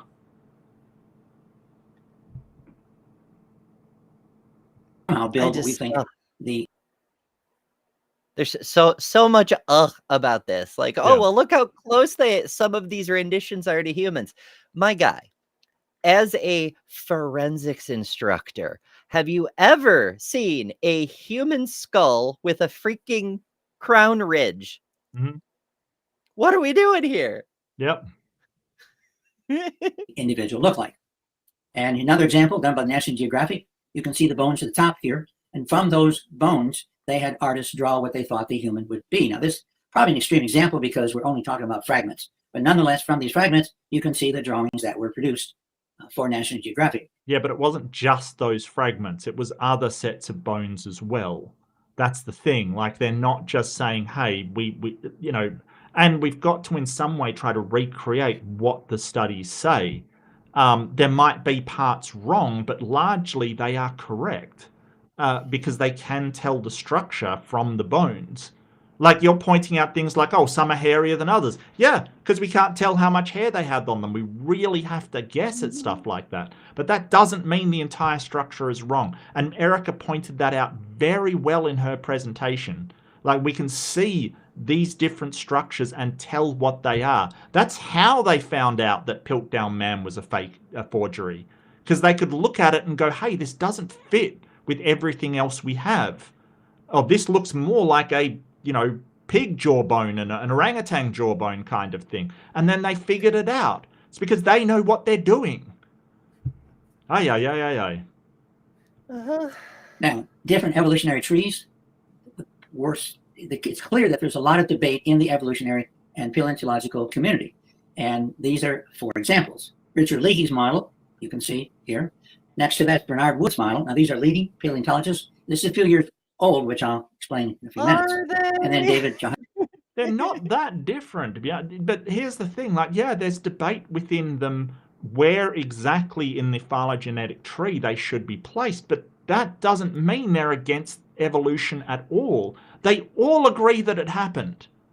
It's minor differences that they pounce on and go, oh, but you people disagree on these minor differences. Like the one that I was talking about earlier, where they said, oh, this evolutionary biologist disagrees on endosymbiosis. And it's like, so what? So? It's wild to me. It's absolutely wild. And they do the same for things like abiogenesis and things like that. Oh, you disagree on the thing? Yeah. So what? Well, you differ in this one little detail from. It's almost like the process of science itself leads to a sort of evolutionary branching of ideas, where many will be dead ends and get cut short by experimentation and whatever. Mm-hmm. But what remains continues to branch out into new hypotheses, where some will get tested and knocked down, and others will continue to go on to branch out into new ideas. We see evolution in all sorts of things, including Christian beliefs. Sure. Yeah, I think out of Africa is all of them, though, so they even agree on that. Benson and Tim White's model and Colin Grove's model. So you can see there's enormous differences from the fossil evidence that have been found. But now, fortunately, the number of ape to human transitional fossils are in the thousands, possibly one expert said in the tens of thousands. Because this is a huge misrepresentation. It's not, and we saw it in the title of the book that he showed off when he was trying to sell some DVDs. It's not ape to human. Humans are still apes. Yeah. This is just another one of those misrepresentations it's crafted to evoke an emotional response to keep you from engaging with the facts. Mm-hmm.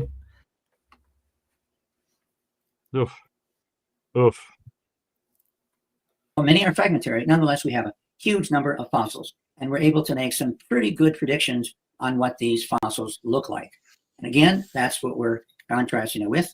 We've got the so this has always been, this is sort of the what is it, the march of time or something, like it's a famous march of progress. It's always been criticized as being, it's great for a visual sort of heuristic shortcut to show you exactly what they're talking about. It's not really that scientifically accurate, because the phylogenetic tree has them branch off, and ones may be below another one, and ones may be sort of cousins of the other one. Like, it's not exactly what you would expect. This suggests a linear, very stable progression, like just a constant, linear progression, and it's not like that. But biology is messy, so it has been criticized for being inaccurate representation. That's all I'm saying. So of course he's using it because Jerry Bergman loves inaccurate representations of things. Oh yeah, cartoons and 6th grade things from 80 years ago. Love it. Yeah. progression from the ape to the modern human. And now that progression has been rejected. And Yes. One professor said, the simplistic picture of progress has come in for increasing criticism over the years, as our scientific knowledge about human origins has grown. Yeah, so you've basically just shown that the thing you just shown is kind of subject to criticism because it sort of slightly misrepresents what the evolutionary model says. So, I mean, Jerry's just debunking himself. I mean, really. He's just sort of going, oh, well, this is what they believed, and now we don't believe it anymore. So why believe it? It's just like, wow, dude, what? You know, it'd be like saying, hey, you know, the bloodletting of the 1800s, we now know that to be a terrible way to perform medicine. So don't trust medicine. Well, you know, Mark, we've got, while science keeps changing its mind, you know what always stays the same? Unfortunately, yes. Except when it doesn't. Yeah, except when it doesn't. Except when there's a new reinterpretation. Sure. Like it's so stupid to think that, hey, because science has updated and gotten more accurate, that you shouldn't trust it. It's so wild. I don't understand this. I don't understand it, and why they don't apply it to any other science out there. You know, to say, hey, we now know that putting hydrogen in Zeppelins is a really bad freaking idea. So you can't trust aeronautics anymore. In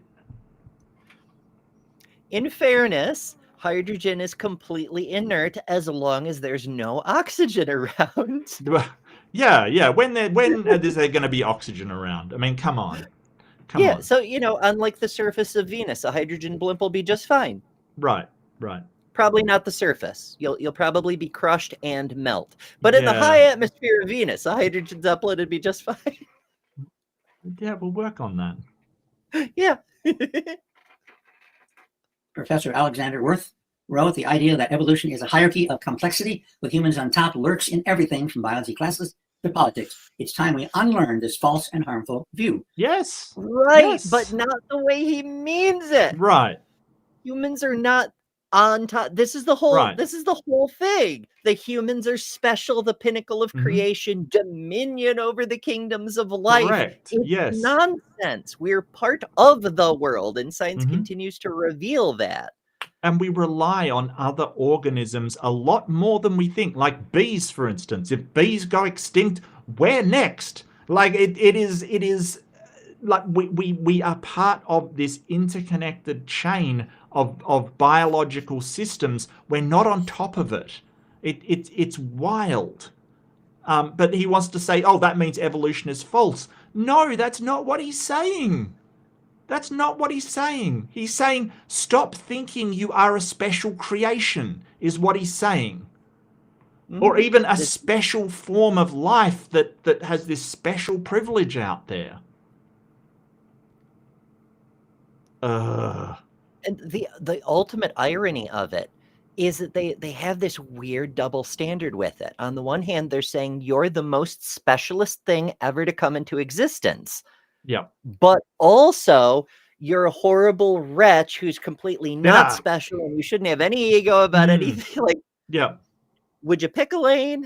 Well, that's where they do the sort of love bombing that they say you're worthless and rags, but God is going to love you anyway, even though you're tragically terrible kind of thing. That is especially high control religions that want to sell you the idea that you need them in order to be a good human being. You can't be one without them. And so that's what they'll sort of say, that, you don't deserve this, but God's going to do it anyway because he's such a nice guy kind of thing. But only if you do as I say, because I have the magic book and understand what it means in a divine revelatory way that you can't possibly get from just reading the damn thing. Right. Don't think for yourself. That's not cool. That's not Lean cool. not on thine own understanding. It actually says that yeah. Well, what is the modern view today?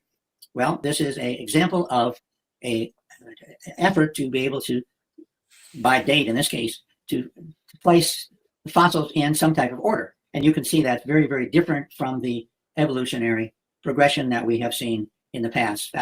In fact, the evolutionary progression is by far the most popular picture of human evolution found anywhere. There are many, many examples. Now, this shows a lot of examples, but you can see how difficult it is to produce the progression from this picture.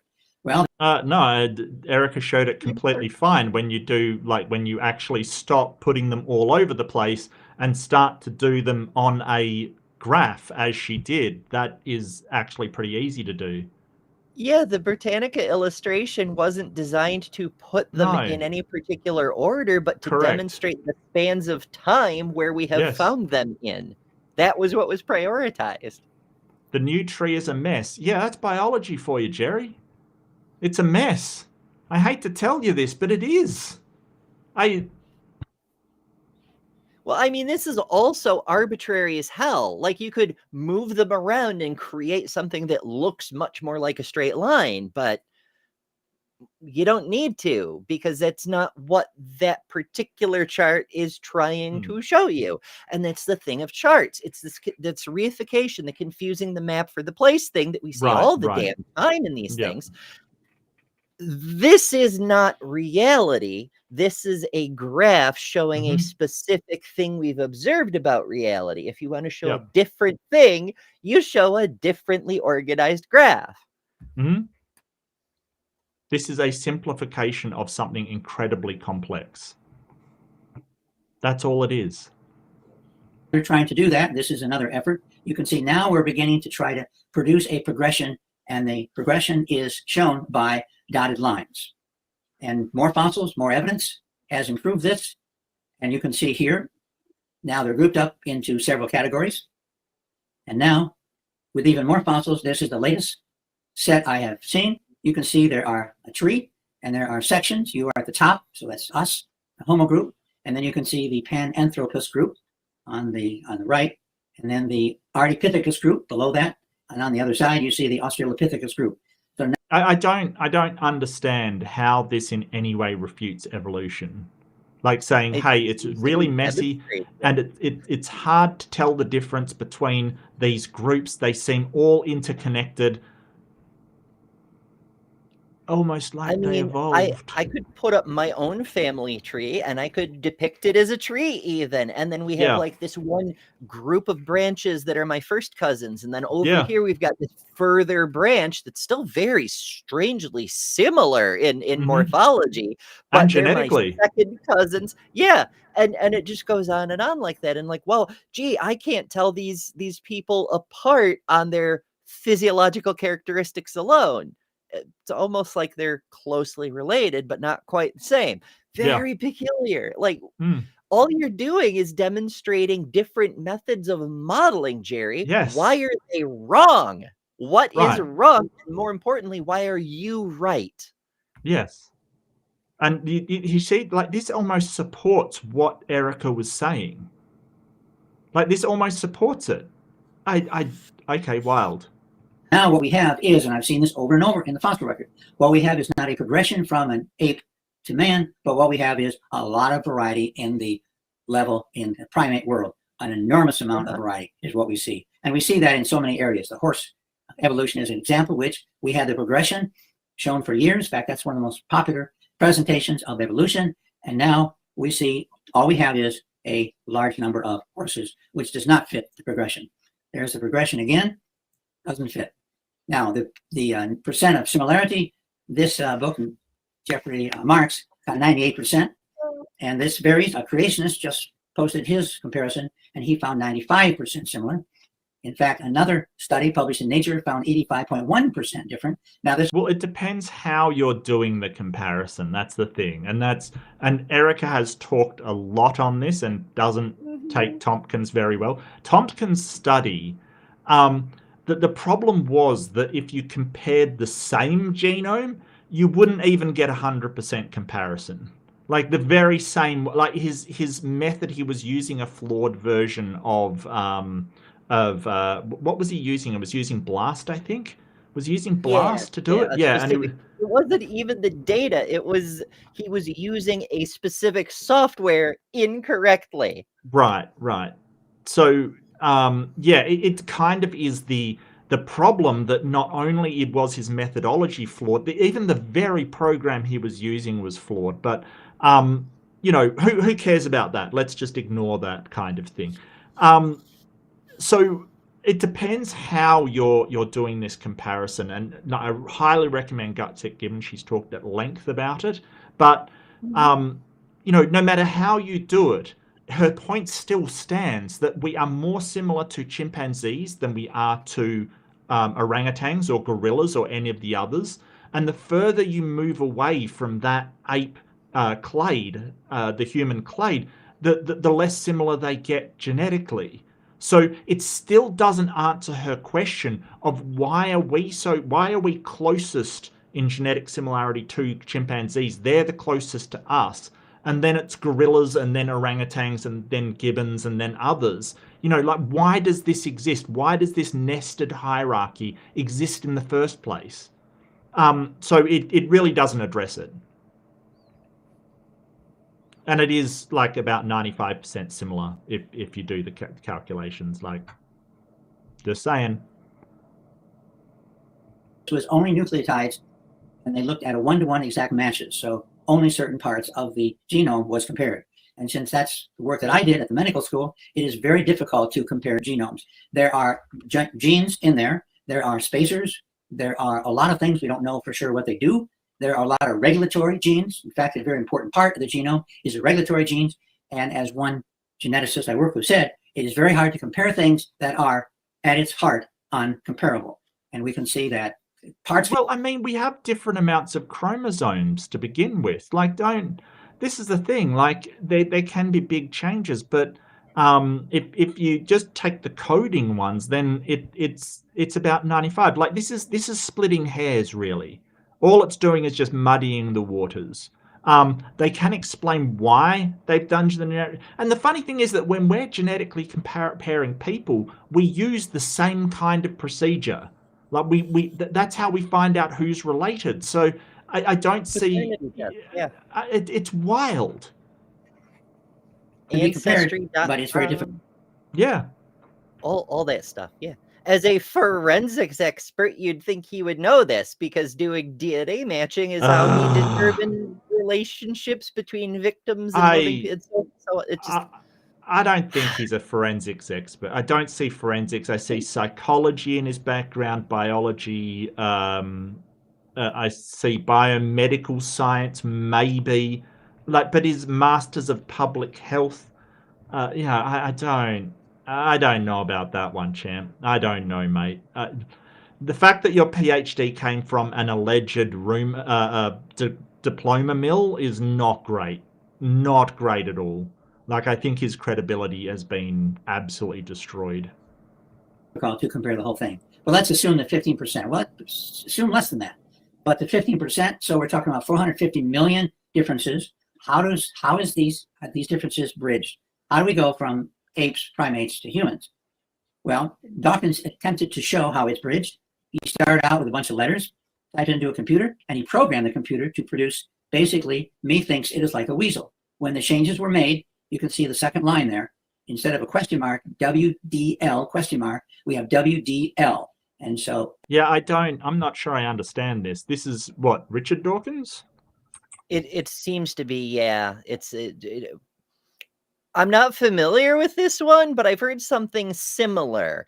Like, if you start with any sentence and then you go through a short series of duplications with minor changes, you'll eventually end up with a completely different sentence. So what? It's, ship of Theseus, I suppose.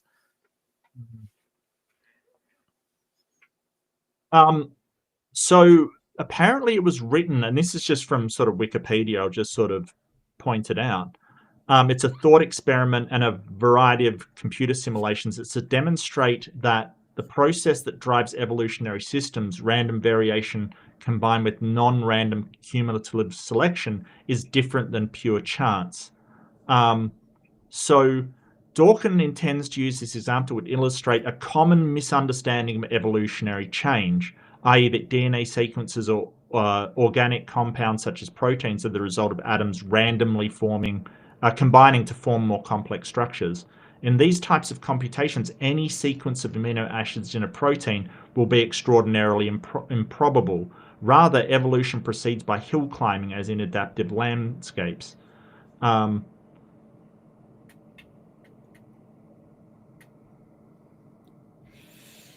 So basically, instead of randomly coming up with methinks it is like a weasel, if it keeps the ones that are like the target phrase, it will actually take about 43 generations instead of like billions and billions.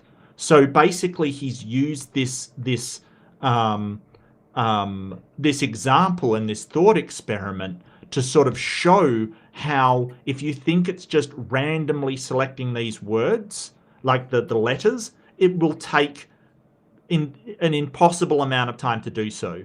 But if you keep certain letters that fit, it doesn't take that long, right? So he's pointing out something that I'm not sure actually helps support his argument here. Yeah, this is more of a counter argument against it's just random chance. Correct. Which is that. Yep. Good. Yep. What are you trying to say, Jerry? L is moving toward what we're looking at, and we end up with 44 changes, and methinks it is like a weasel. The problem with this, a lot of problems, but the main problem is, number one, mutations, and this is what we know a lot about. This is what my work was involved in, because cancer is a result of mutations. And yes, cancer is a result of mutations. Or can be, yeah. What's your point, Jerry? Not all mutations are good. Well, hallelujah! You've cracked the code. Is he trying to claim that there are no beneficial mutations? Good luck with that one. I mean, holy crap. I worked in the area of cancer research. And number two, about 5. Oh, he does forensics and cancer research. Is there anything this man is not an expert in? Holy crap. All right. Yeah. Yep. 1,000 diseases are caused by mutations. So we know a lot about mutations. One important factor is hotspots. And so hotspots occur only in certain areas. You can see there are 4 hotspots here. And this is, I forget what gene this was, but another example is, this is, this is E. coli gene, and we can see the hotspot. And just thinking of that diagram that we looked at a few minutes ago, we'll never get to the final area because we will have like a question mark, WDL question mark, that will keep changing. That is a hotspot that will keep changing, and we will get very few or not many changes in the rest of the genome. Yeah, okay, so this isn't pre-selected ahead of time. That's the difference, Jerry. It's not pre-selected for that. Right? And he's not understanding that, hey, you have purifying selection, right? You have things that if it's beneficial, it will be selected for and kept. Okay, because right. This is an evolutionary selection. This is mutations within a single generation specific organism. But more importantly, there's a huge freaking survivorship bias. This is like the graph with the plane. The planes that had holes in the places that aren't represented are the ones that didn't make it back. The cells that have mutations in other areas didn't turn cancerous, they just straight up died. So you didn't detect them. Right. You know, cancer is a specific kind of mutation where the cell is no longer performing its function and is reproducing out of control in a very detrimental way and is still alive.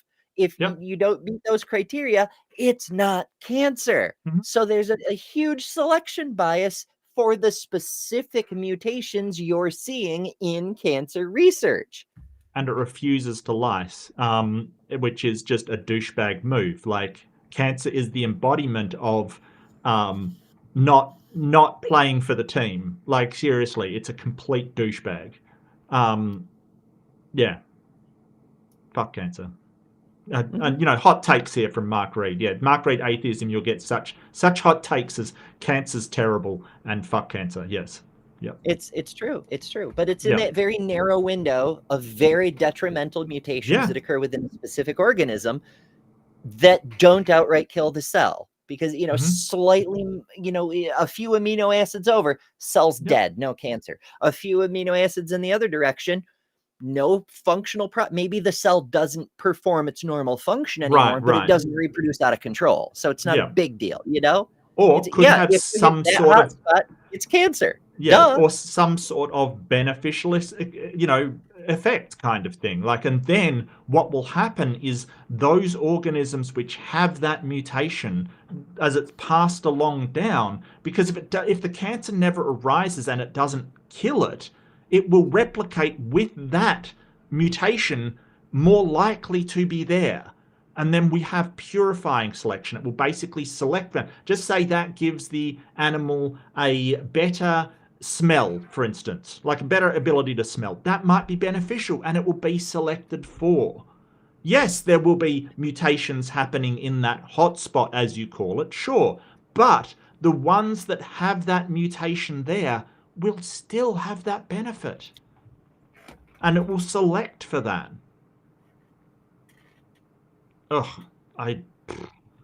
And you can see an study of hotspots in different types of cancer. You can see they depend on the cancer. And what we found is that cancer is of many types. That means that the hotspots vary. And to determine what specific cancer cause is in this case, we need to look at the hotspots.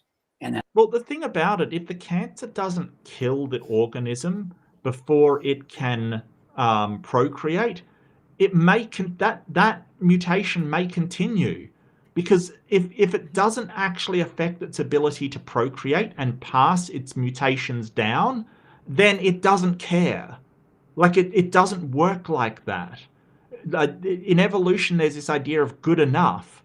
And if something causes cancer but doesn't really affect its ability to procreate, it won't be selected against, which sucks for the organisms, but that's just how it works. Right. Like there's so many of my relatives on both my mother and father's sides have had or even died from cancer. Yep. But it strikes after they've had children. So from a natural selection perspective, that event is invisible, evolutionarily speaking. Yeah. That's what we do. One study, only 2 mutations accounted for 94.4% of all mutations out of 319 identified in one gene. So the result is hotspots will keep changing, and we will get few changes in the rest of the gene. Also, looking at the empirical changes. We're doing the thing where we take a tiny little bit of data and then try to extrapolate it out to the entire data set. Like, you know, humans today have an average birth rate of something, let's say 0.6 or whatever. So therefore, the entire human population would be produced in only 4,000 years. And therefore, young Earth is true, or whatever. You know, like taking a little bitty bit of data, ignoring all the rest of the data and extrapolating just that little bit out, that cherry-picked portion. And then, oh, look, the existing consensus must be wrong.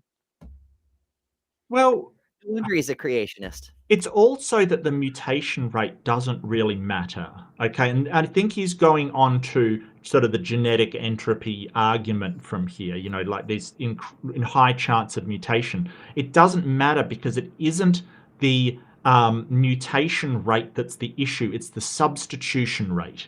It's how often those mutations are fixed in the genome, become a part of the normal genome of that organism. Because if there is a lot of mutation, detrimental mutation even, let's just say it's detrimental, in certain members of the lineage, they will get selected out from, right? They will get weeded out, and that mutation will never make it into a substitution where it actually becomes a normal part of the genome. So they ignore the substitution rate. They do it all the time and say, oh, look, it's a high mutation rate. It's a high, like all of these mutations happen.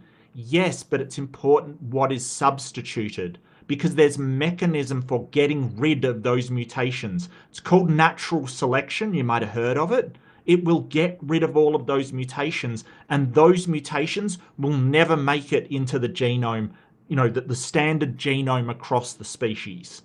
This is the problem, and they misrepresent it all the damn time. They ignore the substitution rate, and that is, it's terrible. It's terrible. It's incredibly bad data. I mean, we've heard them say at the same time they're saying there's no possible way to get enough mutations to get from proto-humans to humans in 3 million years. Right. They'll turn around and say the average human has 200 to 300 unique mutations different from their parents. Yeah. What do you mean, my guy? That the two things don't play nice together. There's too much change and there's not enough change. There's too much change in the short term and there's not enough change over the long term. How the hell does that work? I don't know. They you need some sort of faith to make this work together. I swear. It is getting past 3 hours. Did you want to keep going to the end of his thing, or are you happy to call it? What do you want to do, Ember? Oh, we may as well finish off his opening so we can start fresh from the rebuttals. All right, sure. From a G to a T, we found in one study, 16% from a C to a T. So C to a T was a very common change in the genome. Very, very common. A to a T, 0.7, very, very rare. But still, conversions to thymine were much more common, 58% were changes to thymine. And this information is useful in determining the cause of the cancer or what's going on. You can see if you apply this to human evolution, what's going to happen. You're not going to get, period. The genome changes from an ape to a human. It's not going to happen. And that's... why not? I mean, if the cancer develops early, then that organism's just going to be selected out. I don't understand how this changes anything. Well, he's trying to apply these same probabilities to speciation level evolution. Right. Even though it's like, it's not the largest possible category error, but it's like several layers of category error. Wow. When I would mention that to my colleagues at the medical school, I got the look that, what are you talking about?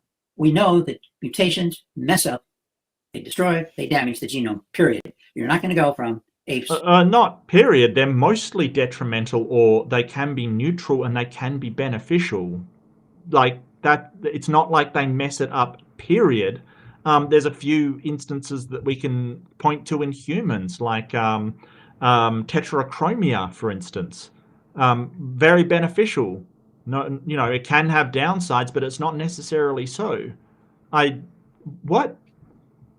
don't understand. Yeah. Well, like one perfect example, in my opinion, is sickle cell anemia, right? Yes. Like, it's a recessive gene. If you get 2 copies of it, you get sickle cell, and that's unhelpful. Yes. Extremely unhelpful. But if you only get 1 copy, then you end up with red blood cells that are malaria resistant, which in a malaria-rich area, remember, malaria has killed more humans than just about anything else. Quite a few other things put together. It's like our worst predator is fucking malaria. And so malaria resistance in that environment is a huge survival advantage, even if the consequence is getting 2 copies of that gene gives you sickle cell. Like, the advantage is much more than the disadvantage, and we see that sort of thing in a bunch of different ways. It's mutation, even though it can be detrimental when you've got 2 copies, it's so useful as a single copy that it still stays in the genome. Yeah. To humans. And this is from the cytosine. And again, we get A to C, 0.2, G to C, 12%, and conversion to adenine. C. What I don't understand is, what has this got to do with the fossil record? Well, he's just trying to say human evolution isn't actually possible, though. And here's some... it's the apologist trick of like, you make an assertion, and then you talk long enough, you're just talking about something else entirely. Right. People think you made your point. I mean, the debate is, do hominin fossils support human evolution? And he started off there, but he's now into genetics. And I don't understand what this has got to do with the topic. Like, don't get me wrong, it's tangentially related, sure, but this is way off into the weeds of genetics. And to my mind, I think it is like he knows he can't beat Erika on the fossil record, so he's just gone off into genetics, which, you know, I don't think she's weak in. You know, I think he's going to be surprised by how strong she is in that area, but still, it does seem like, well, you don't want to fight her on her own turf kind of thing. Well, Yeah, then don't he's agree to having that. his own debate off over here Right. somewhere. Well, don't agree to that topic then. I'm pretty sure Erika won't mind because she is very proficient with that kind of stuff. But still, you know, I'm sure it's her, you know, weaker than her fossil hominid experience. But you know, it just seems really slimy from this guy. I'm sorry, it just does. T to A 0, T to A 0.8, and G to A 24%. And so we can see that we're going to get movement in a certain direction. We're never going to get, as Dawkins pictures, is genome changes. Polarity is also important. Non-charged, non-polar, uncharged, polar, uncharged, borderline polar, non-polar, polar positively charged, polar negatively charged. To have a protein that folds, it is critical to have a genome that produces the proper changes to produce the proper folding. And we can see that you have a mutation, for example, in the polar positively charged, chances are it's going to go to non-polar uncharged or polar uncharged. And as a result, that's going to destroy the protein. It's not going to work anymore. And that is the basis of, well, 5,000 diseases. How does he give an imagine example. new proteins develop? I don't know. Because yeah, if you change the code for a protein, it will fold differently, it will behave differently, etc., etc. I can't think of them off the top of my head, but there's a number of proteins that are critical for humans to live that are basically the same as another protein, but with one change and one different fold. And behold, it's an advantage because it does something cool. But it's like, if the protein misfolds and it is critical for human life, what makes you think that mutation will carry along the gene line? Right. I don't like lactose intolerance. That's it's a protein that doesn't work in some people, you know, and that's not critical to survival, so it can't get passed on. Yeah. But if it were critical to survival, then that person wouldn't survive, and so wouldn't get passed on. I don't know what this slide, oh, the stupidity, seriously. Of the evolution account is valid. If we change letters, for example, instead of IS, we have IA, and we keep changing letters until we get, for example, the creation account is valid. The problem with that is that the first step works, okay? The second step, when you start making these changes to go to another genome, we find that doesn't work. And so if that doesn't explain how it doesn't work. We find it doesn't work. It doesn't work because we find it doesn't work. You said nothing. You said nothing. I think I've lost Ember. Ember, are you there? You seem to have frozen on my screen. Is this me? Is my internet company destroying me again? Because if they are, I will shake a fist at them. I swear. I swear. Give me a sec. Give me a sec. No, I still seem to be going. I'm not so sure about Ems. Well, I'll wait a little bit. But yeah, this is the problem here is that he's not taking into account that if it changes like 2 letters in evolution to CR, and just say that CR is beneficial, it'll then undergo purifying selection to select for that. He's basically saying all of it's detrimental. There are no beneficial mutations. Doesn't happen. No, that's not right. You can't show there's only detrimental. No. Like even I don't think even Donnie says, oh, there's no beneficial mutations.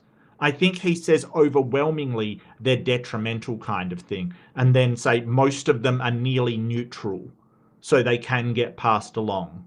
But, you know, what he's failing to see in Dawkins' point is that it doesn't just go through the letters randomly. Just say instead of the U, it's a T in this account, like the T's there, and that's beneficial. That's more towards the creation than evolution. Then that one will stay there. And then more randomness will come in, and then it will select for that thing. He's ignoring natural selection, or purifying selection, which is one of the main things about evolution, that it will select for any benefit that comes up. He's absolutely ignoring it, and I'm not entirely sure why. I really am not. But he doesn't seem to understand the point of Dawkins' thing. But it's really weird. He's kind of just saying, oh, well, you want to get from evolution to creation. It selects, we found this doesn't work because we found it doesn't work. Or it doesn't work because we found it doesn't work. Is that what he said? Did he say that?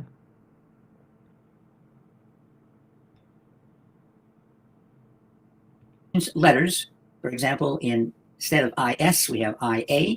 Right, and that IA, that's detrimental, like on the basis that, just say the creation account is valid. Just say that's the optimal thing of what you want to get to, right? That's the optimal thing that you're going towards. The IA would be selected against because it's not as similar to what the outcome is, right? Not that that outcome is predetermined, it's just we're assuming that is the optimal one. Okay, we're just assuming that.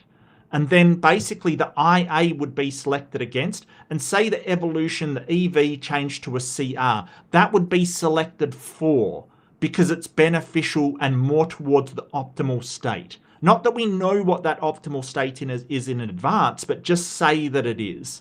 So that's the thought experiment that Dawkins is doing, and he's missed like a essential part of it. Just missed it, and it's so wild. Welcome back, Ember. Hello. Took a quick vacation there. Yeah, why not? Why not? You know, it's an adventure. Did you what I was find trying to say did you find is Jerry's proof while you were out there of why it doesn't work? Because I looked and looked, I couldn't find it anywhere. Oh boy. No, it's the Sharpie argument. It's if Yeah. I draw a picture showing the thing, therefore the thing, like, dude, you drew that. That's not proof. That's you drawing the thing. Hmm? The fuck. And he Goodness. doesn't seem to understand Dawkins' example of how things are selected for isn't random chance. Like he's trying to say, hey, it'll never get there because it's random chance. Essentially, that's what it's boiled down to. And it's like, but it's not. Yeah, the entire point of it is Yes. the closer it gets to the optimal condition for surviving in that specific environment, every Right. change brings it a little closer to that. So Mhm. that change has a slightly higher chance of surviving and being Right. passed on. That's And- all. And his second statement, I love it because he's basically shown how natural selection would work to wipe out that second, the evolution account IA valid. It would wipe that out. Like that would be selected against because it's detrimental towards the end sentence. He's basically, this guy, all throughout this debate, he's just refuting himself. It's wild to see happen in real time, but insane. Insane. Now, I just want to make sure he said what I thought he said. And we keep changing letters until we get, for example, the creation account is valid. The problem with that is that the first step works, okay? The second step, when you start making these changes to go to another genome, we find that doesn't work. And so if the changes occur from the gene that we start with to the gene where it changes into, we find that the changes don't work. The gene doesn't work, it's destroyed. And so it is next to impossible to go change from one gene to another gene, a different gene. Yeah, so he just basically said we find it doesn't work and the gene is destroyed. But the thing is that if that change is minimal and it has no impact on it at all, it can be kept. Like, you're really talking about nearly neutral mutations. You would have to argue that every change is a gene-destroying mutation. And I don't think Jerry would argue that. Yeah, because that's obviously not true.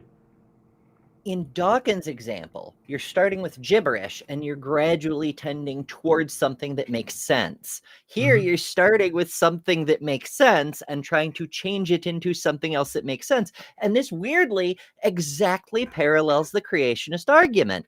You know, evolution is saying we're taking things that gradually work better in their environments. And creationists are saying, right, but you can't turn a dog into a cabbage. You can't turn one fully adapted thing into a completely different fully adapted thing. Right. No, we're not saying you can. What's wrong with you? 30 seconds left, Jerry. 30 Made seconds. simple changes can be made, but not the gene changes that we see. The interactome, this shows the fact that the entire genome interacts highly. When we get a change in 1 or 2 proteins, it affects 1 or 2, or in some cases, hundreds of other genes. And that's called genetic catastrophe. And we see that's what happens in cancer. Yeah, the genetic catastrophe is not a thing. If there is a genetic catastrophe, it just gets selected out. That's all. Like, he is completely ignoring the selection mechanism is all of here. And he's assuming that if something does have a catastrophic mutation, that it will just pass its genes along and continue to mutate. No, that isn't what happens, Jerry. Wow. And it doesn't matter how high the mutation rate is, it's the substitution rate that matters.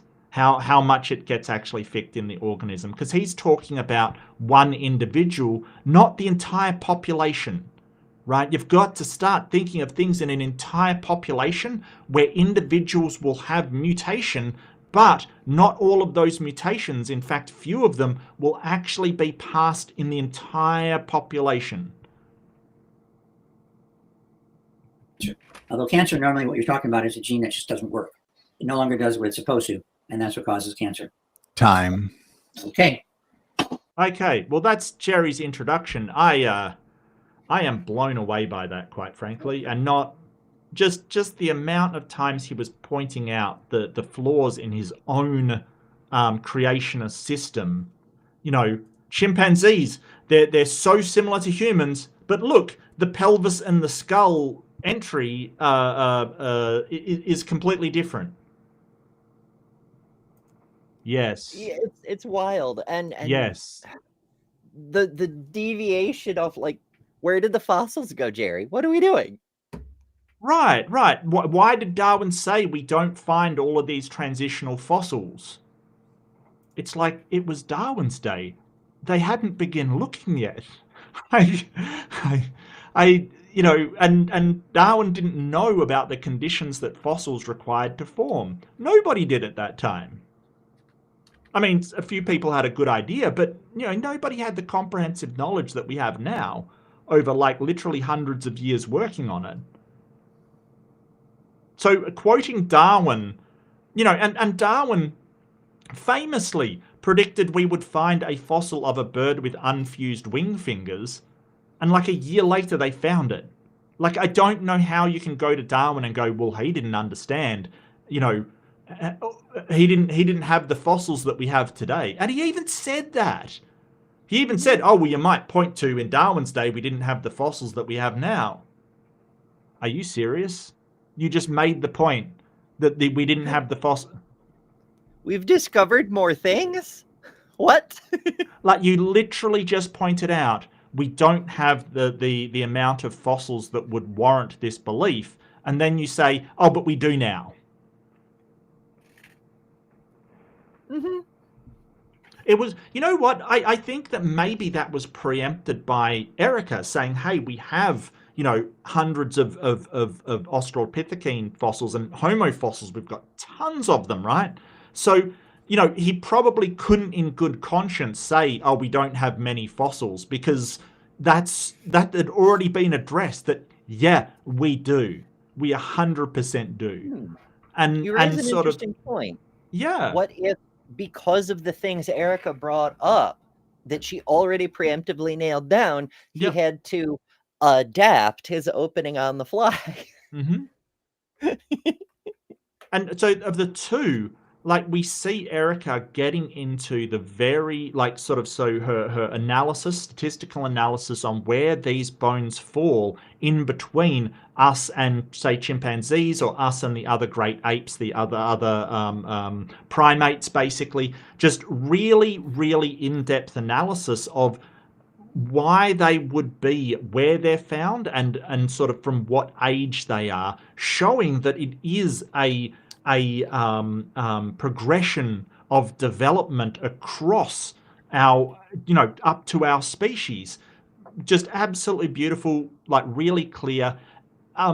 Meanwhile, you've got Jerry using stuff from high school textbooks and graphics that are meant to explain to, people in school sort of how evolution works, but nothing certainly not even on an undergraduate basis, like nothing that actually shows a very accurate representation, like his progression of man. That's been widely criticized, and he's trying to use that. The political cartoons from the political cartoons, yeah. Oh, wow. Oh, they do cartoons saying that creationism isn't accurate or valid. That must mean that it's true. Why? They do political cartoons. They do political cartoons against Muslims as well. It doesn't make their beliefs true. Like, come on, my guy. Seriously. So it was conspiracy, sort of inaccurate pictures from grade school textbooks, and then genetics, which doesn't have anything to do with the debate topic, and sort of a diatribe on cancer. It's a substitution of one point for another that he thinks bolsters his argument somehow. But it is kind of a masterclass in the difference between the scientific mindset and the creationist mindset. Because here's Erika bringing facts and showing how they interrelate to demonstrate the things she's trying to demonstrate. And, she hypothesizes, she builds her model, she makes her predictions, and then she nails down every one of those predictions. Cool, super job. And it's something anybody can go verify for themselves. Then here comes Jerry whining about persecution and talking about something else entirely. Several days of something else entirely. Yeah. What are we doing? We're doing creationism, apparently. It's absolutely wild. Absolutely wild. But yeah, that was my take on it. I think that Erika definitely had the better presentation. Even though she couldn't use the slideshow properly, I think she had way better information. I think that a lot of the stuff was preempted by her. That's my opinion. I think that he had to recognize that there's massive differences between the pelvic bone of a chimpanzee and humans, because she already pointed it out in great detail. I'm really interested to see how he actually addresses those sort of mosaic fossils and the transitional nature between them. Really going to be interested in that. Did he bring anything up that she really has to address? I think she probably will address his problem understanding selection and genetics, although she doesn't have to. It's not part of the scope of the debate. But I think she really will address the problems with those graphics he's using, like the March of Progress and things, as being, they're useful conveying sort of the overarching idea of evolution, but you shouldn't mistake them for an accurate diagram of how it works. Like, you shouldn't. Mm-hmm. It's reification. Yeah. Oh, here's a model that must be reality. Yep. Yeah, they're just there to convey the ideas, not actually demonstrate accurate information. But, I think that they know that by now, and they just use it anyway. It reminded me, like, I see Kent Hovendy things creep in, like except he's like way worse. He will literally use I'll call it generously a phylogenetic tree, but it's really just a tree from a kid's encyclopedia, children's encyclopedia. He will do that and say, this is what the scientists believe, knowing that it comes from a children's encyclopedia, allegedly. So, really, really bad that you're using sort of diagrams that they don't convey accurate information. I think that you could find way better. But anyway, that's the first part. We will be back over on Lovely Embers next week, same time, to do part 2. I will send it over to you, Ems, and you can get that set up. What you got coming up? Already done. Oh, okay. Yeah, all right. Well, I better get this uploaded to my Google Drive then. I anticipated. I mean, we knew it was going to be a long debate in the first place. Yeah, and I'm like, yeah. we almost always go into a part 2 anyway. So unless this absolutely sucked, we were definitely going to do a part 2. So I've already posted part 2 in the chat. Make sure you click notify to make sure you don't miss it. And if you want, while you're there, click subscribe and ring the notification bell so you don't miss any of the cool stuff I'm doing over at my place, including tomorrow, a pre-show for Bad Science Sunday. I've got a fun moon landing conspiracy for us to take apart. Oh, yay. Yay! Lunacy! That's good. So there is Ember. Yep. So I'll drop that in the chat for you gorgeous people. So I've got, I don't have anything tomorrow, but I will do the Mark After Dark the next day. I know it's at the wrong time, but I don't have my Thursday or Wednesday night free to do that. So yeah, that'll be for the members, for the true believers. They can see me, and if Ember, you've got the time, I'm more than happy to see you there. Absolutely. Apart from that, I do have aimbot on Tuesday night Eastern time or Wednesday morning my time, and Fundamentalist Fails on Thursday night Eastern, Friday morning Australian time. So come along to those if you do want to. You don't have to be a member, of course. They're just the normal shows that I do. But on Wednesday night, where I usually would do the Mark After Dark, I am going to be over on Creation Myths, talking with Dr. Dan Stone Cardinal about the last debate I did on Donnie's channel on Standing for Truth. So that should be really interesting. I always love Dan's feedback. He always corrects me. I absolutely adore it because he explains everything so well. Really, really happy that that's going forward. And I get to laugh at Dr. Brian Lauer, I don't think he's a doctor, Brian Lauer again, because he was Creationist Greatest Hits. Like, really, it was just a fanfare of the most ridiculous creationist claims, including Luna Bukaki, which is just amazing. Yes, he went for that. So that should be a lot of fun. I would love to see you over there. I'll probably upload it a bit later, but I think I'll leave it, for Dan to pick up that traffic. But yeah, Creation Myths, if you do want to, please do join us, because that should be a lot of fun. But I think that's all about do for the show. Look, thank you so much for joining me. I loved engaging with the chat. That's as Ember says, that's why we do it. It's because it's so much fun.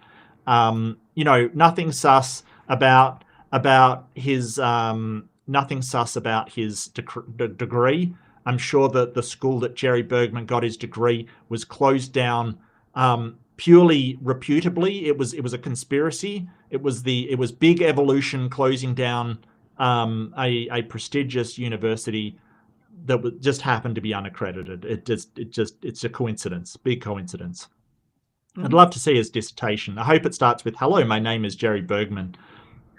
Kent Hovind fans will get that reference. It's because Kent Hovind's dissertation begins with, "Hello, my name is Kent Hovind," which is just beautiful, just perfect.